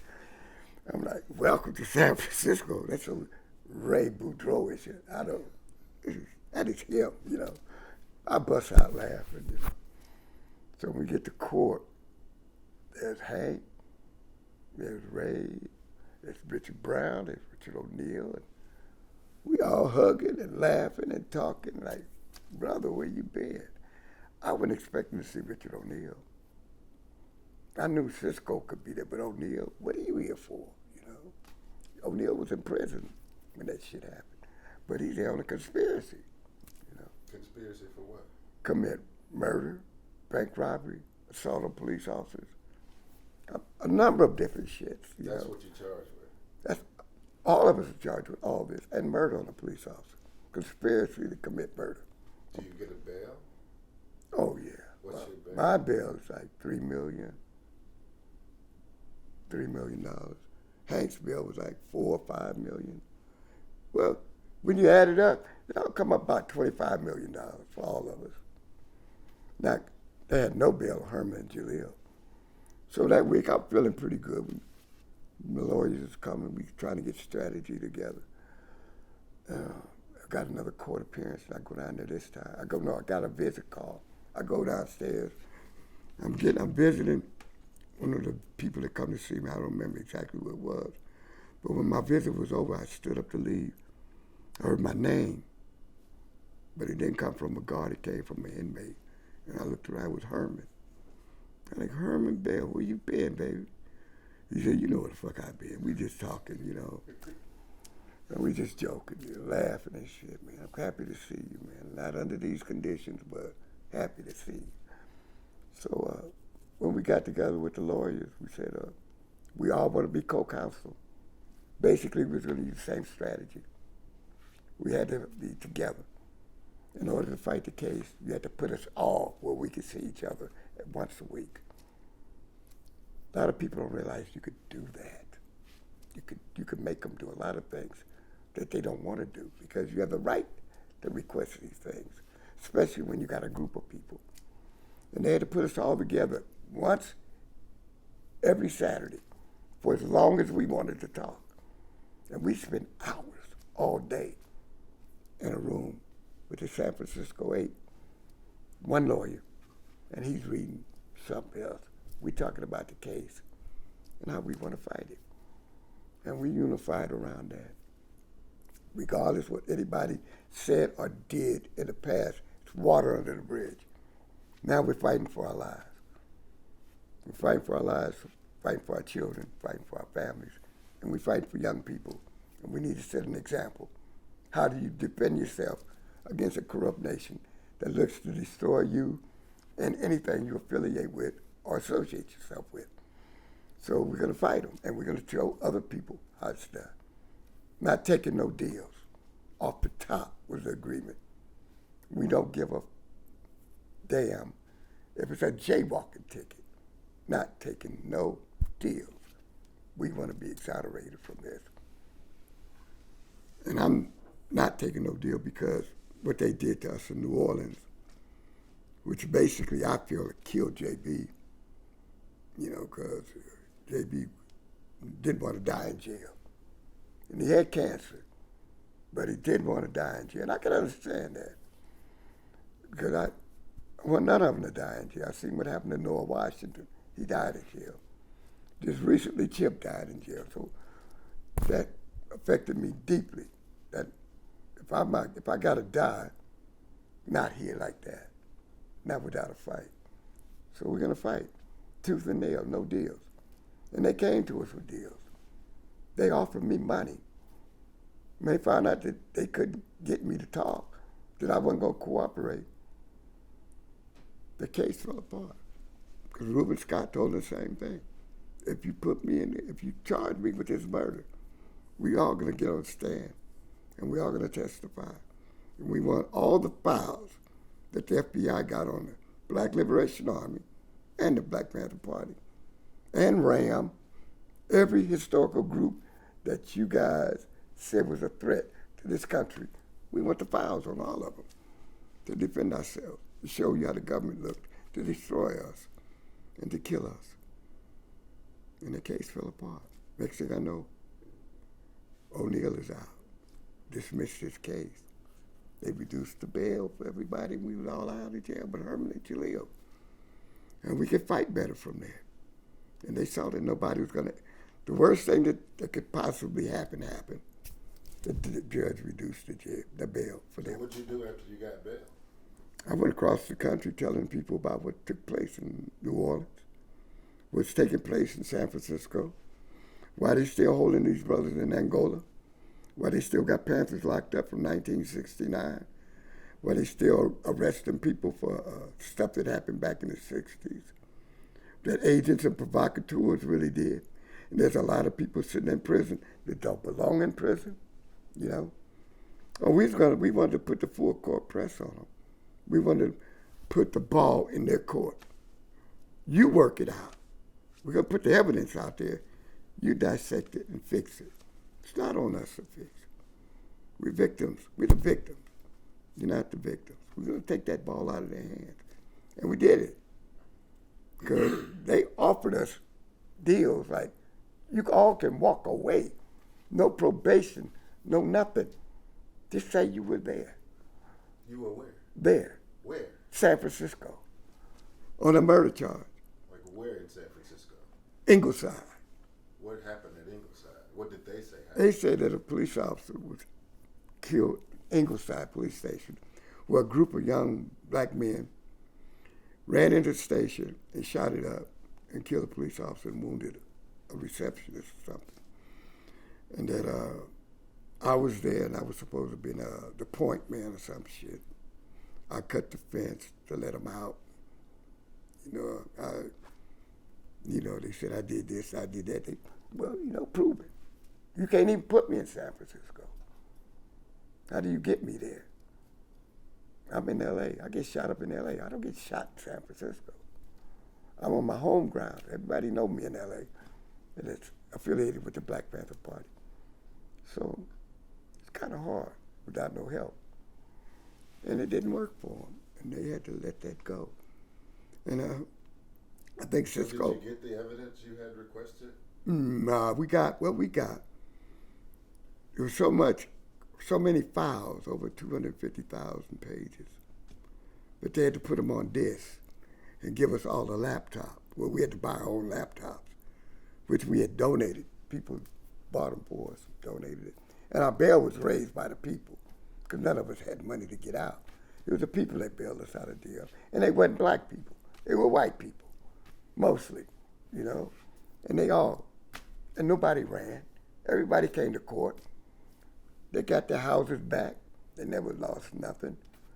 And the state lost the case. But as a matter of record, we all have those laptops. And all that information is in those laptops. So, it's a library in itself. It's a very valuable library because they didn't want us to have it. So you're charged with murder in 2007 and conspiracy to murder. Mm-hmm. And you fight it and you win. When does the case get resolved? I want to say January of 2008. So I'm not more like September of 2010. See, I'm telling you, days of like one long day and one long night, because so many different things has happened. Okay, it was more like 2010, so it was a couple of years later.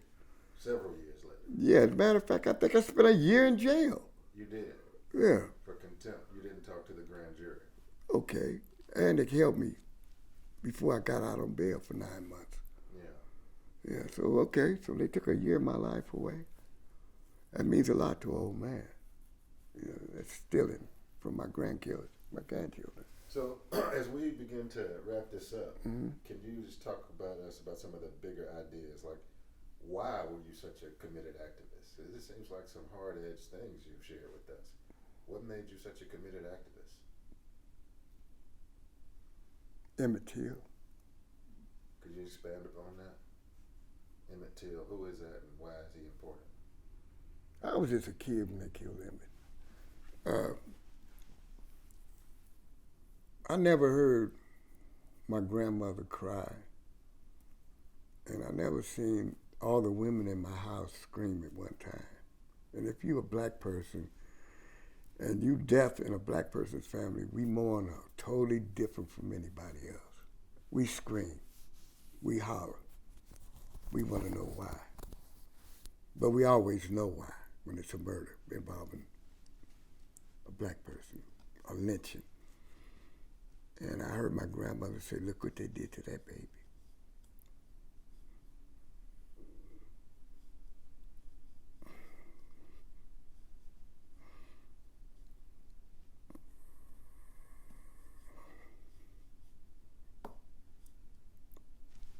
Messed me up. What had they done to the baby? You saw a picture or something? I saw the pictures. I saw the Jet magazine. And I saw that monster that they made, they created. And I felt that monster in me be released. That I wanted to fight. And I wanted to do something about it. And I was going to do something about it. And I just was looking for like-minded people that felt the way I did, that was willing to make those sacrifices and do something. But you were 7 years old when that happened. I was sensitive. I've always been called super sensitive. That's what JB always got me. He's super sensitive. I get emotional. I'm human. But I don't let my emotions direct me or dictate what I'm going to do. I use it as a form of a thought process, a calculating process on what can I do. You know, what can I really, really do? I want them to remember me, and I want them to remember what they did to Emmett. Emmett was only one of so many, and that hurt me. And I tell people all the time today that I'm damaged, and I know I am, because of what they did to me. What they did to Emmett, they did to me, but they let me live. You know, they beat me. I can imagine what he felt, before he died, because I was tortured,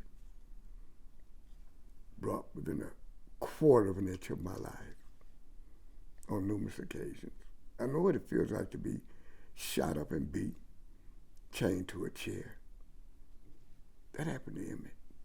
That sounds like a very fearful situation. So how were you able to deal with the fear as you were doing your activist work, doing your political work? It sounds like a scare. Most people wouldn't volunteer to do that. Now, you weren't getting a check, were you?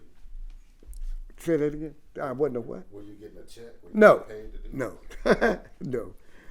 No, but I love my people, Curtis. I love black people. I love my family. Black people are my family. And I'm going to protect that. Yeah, I'm a firm believer there's consequences for your actions. But were you afraid? Oh, yeah. If you're not afraid, something bad wrong with you, man. Fear is a motivating factor for me.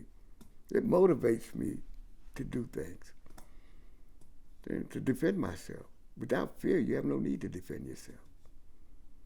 You know, fear is a motivating thing for me. It tells you when to break, when to run, when to stay, and when to fight. That's what fear do for you. It done that to me. I'm talking from experience. And then I'm a different kind of cat anyway. I know I say that a lot, but I am, and I know I am. But it seems like being a different kind of cat costs you quite a bit. Like, when you think about what the movement cost you, what comes to mind?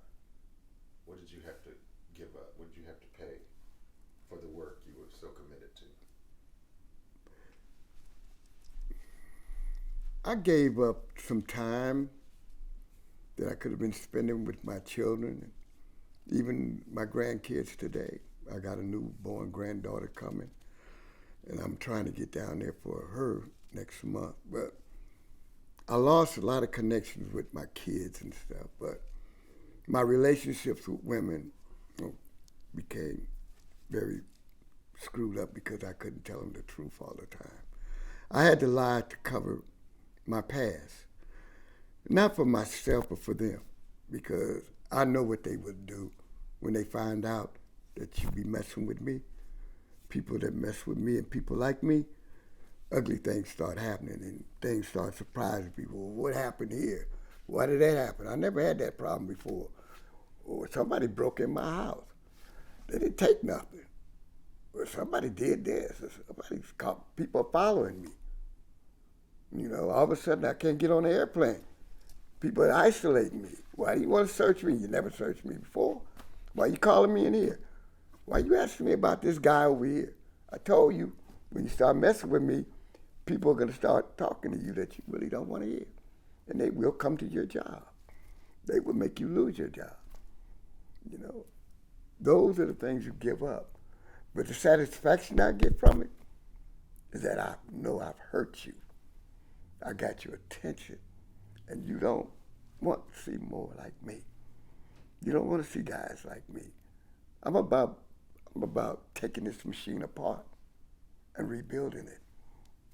That's what I'm about. Take all the bad nuts and bolts out and come with stainless steel. Well, talk to us about that. What is your vision of a just society? What? You got the greatest document in the world, Constitution of the United States. Abide by it.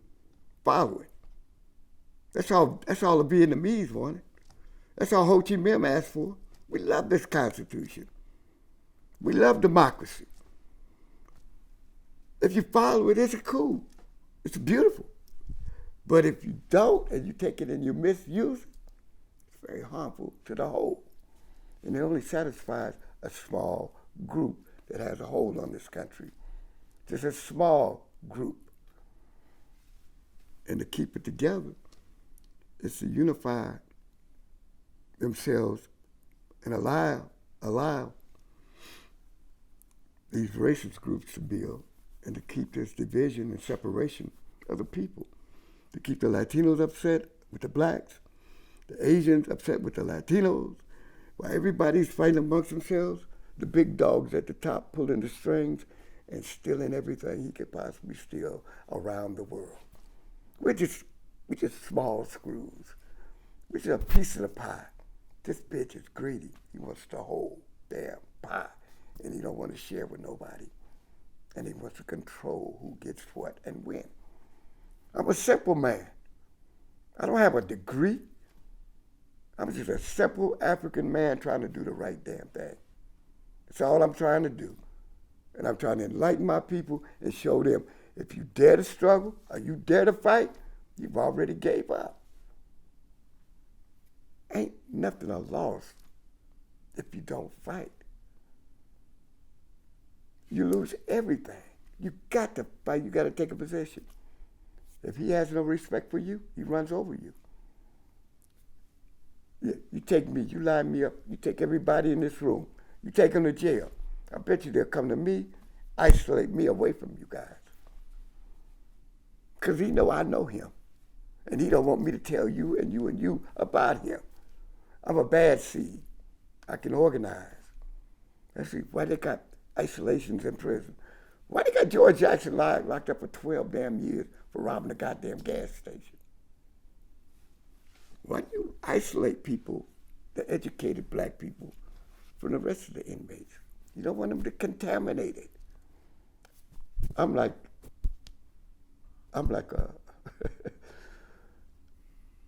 a damn rose growing in a goddamn bed of weeds. And they're afraid that the rose petals is gonna touch everybody else. Everybody gets a petal and gets enlightened by this one rose. So they gotta destroy this one. Just like they had to destroy George, anybody, people like Chip, Noah, Mamiya, they're gonna keep y'all locked up. They let the ones out. The ones they let out, they're half dead. If they're not half dead, I'm sorry for saying it, but it's true. They're about to die. This is how evil he is. He's not doing me no favor letting out my comrades from all those years. He's letting them out because he don't want to pay for them no more. So what are your concerns about the future and this struggle? Like, do you feel like it's in good hands now, the generation? Yeah, I think, I got what you're saying. I'm sorry for interrupting you, Chris. I do that a lot, I'm sorry. But young people today are not going for bullshit so easily. They got access to information. All they have to do is the research. We didn't have access. I mean, my father was coming up. It was almost a sin for you to learn to read. You know, I mean, you couldn't even go sit next to white folks. I mean, now you can go in the toilet, sit next to white women. Used to be a man, used to be a woman. Now, everybody gets along now. They got access to everything they denied us. We were denied so much, we were just in our own little neighborhood. We just ventured out to go work. Apartheid in South Africa was identical to Jim Crow here. There was no difference. The same concept was working there. And if it ain't broke, they ain't never tried to fix it. And the only way they changed it was struggle. A little bit at a time, a little bit. People had to sacrifice. Mandela, he had to sit there. You know? People gotta sit. Some people gotta go to jail, some gotta die in jail. It's the ones that's willing to make that sacrifice is gonna bring about that change. That's why I said if you don't do nothing, you can't complain about anything. So if you dare to struggle, you dare to win. And that's what I tell every young person. It's on you. It ain't on me. I did mine, and I'm retired. And I come out of retirement to tell you this. If you dare to struggle, you dare to win. It's all on the table. It's on you. It's on you. You call the shots now. The enemy doesn't call the shots anymore. He used to. He gave you a voice. You got to take advantage of it. And you got to get up. You can't talk about it. You got to scream it. You got to talk down to him the way he's talked down to you. You got to show him. He understands those things. I'm talking about the oppressor. And he's neither white, black, or green, or polka dot.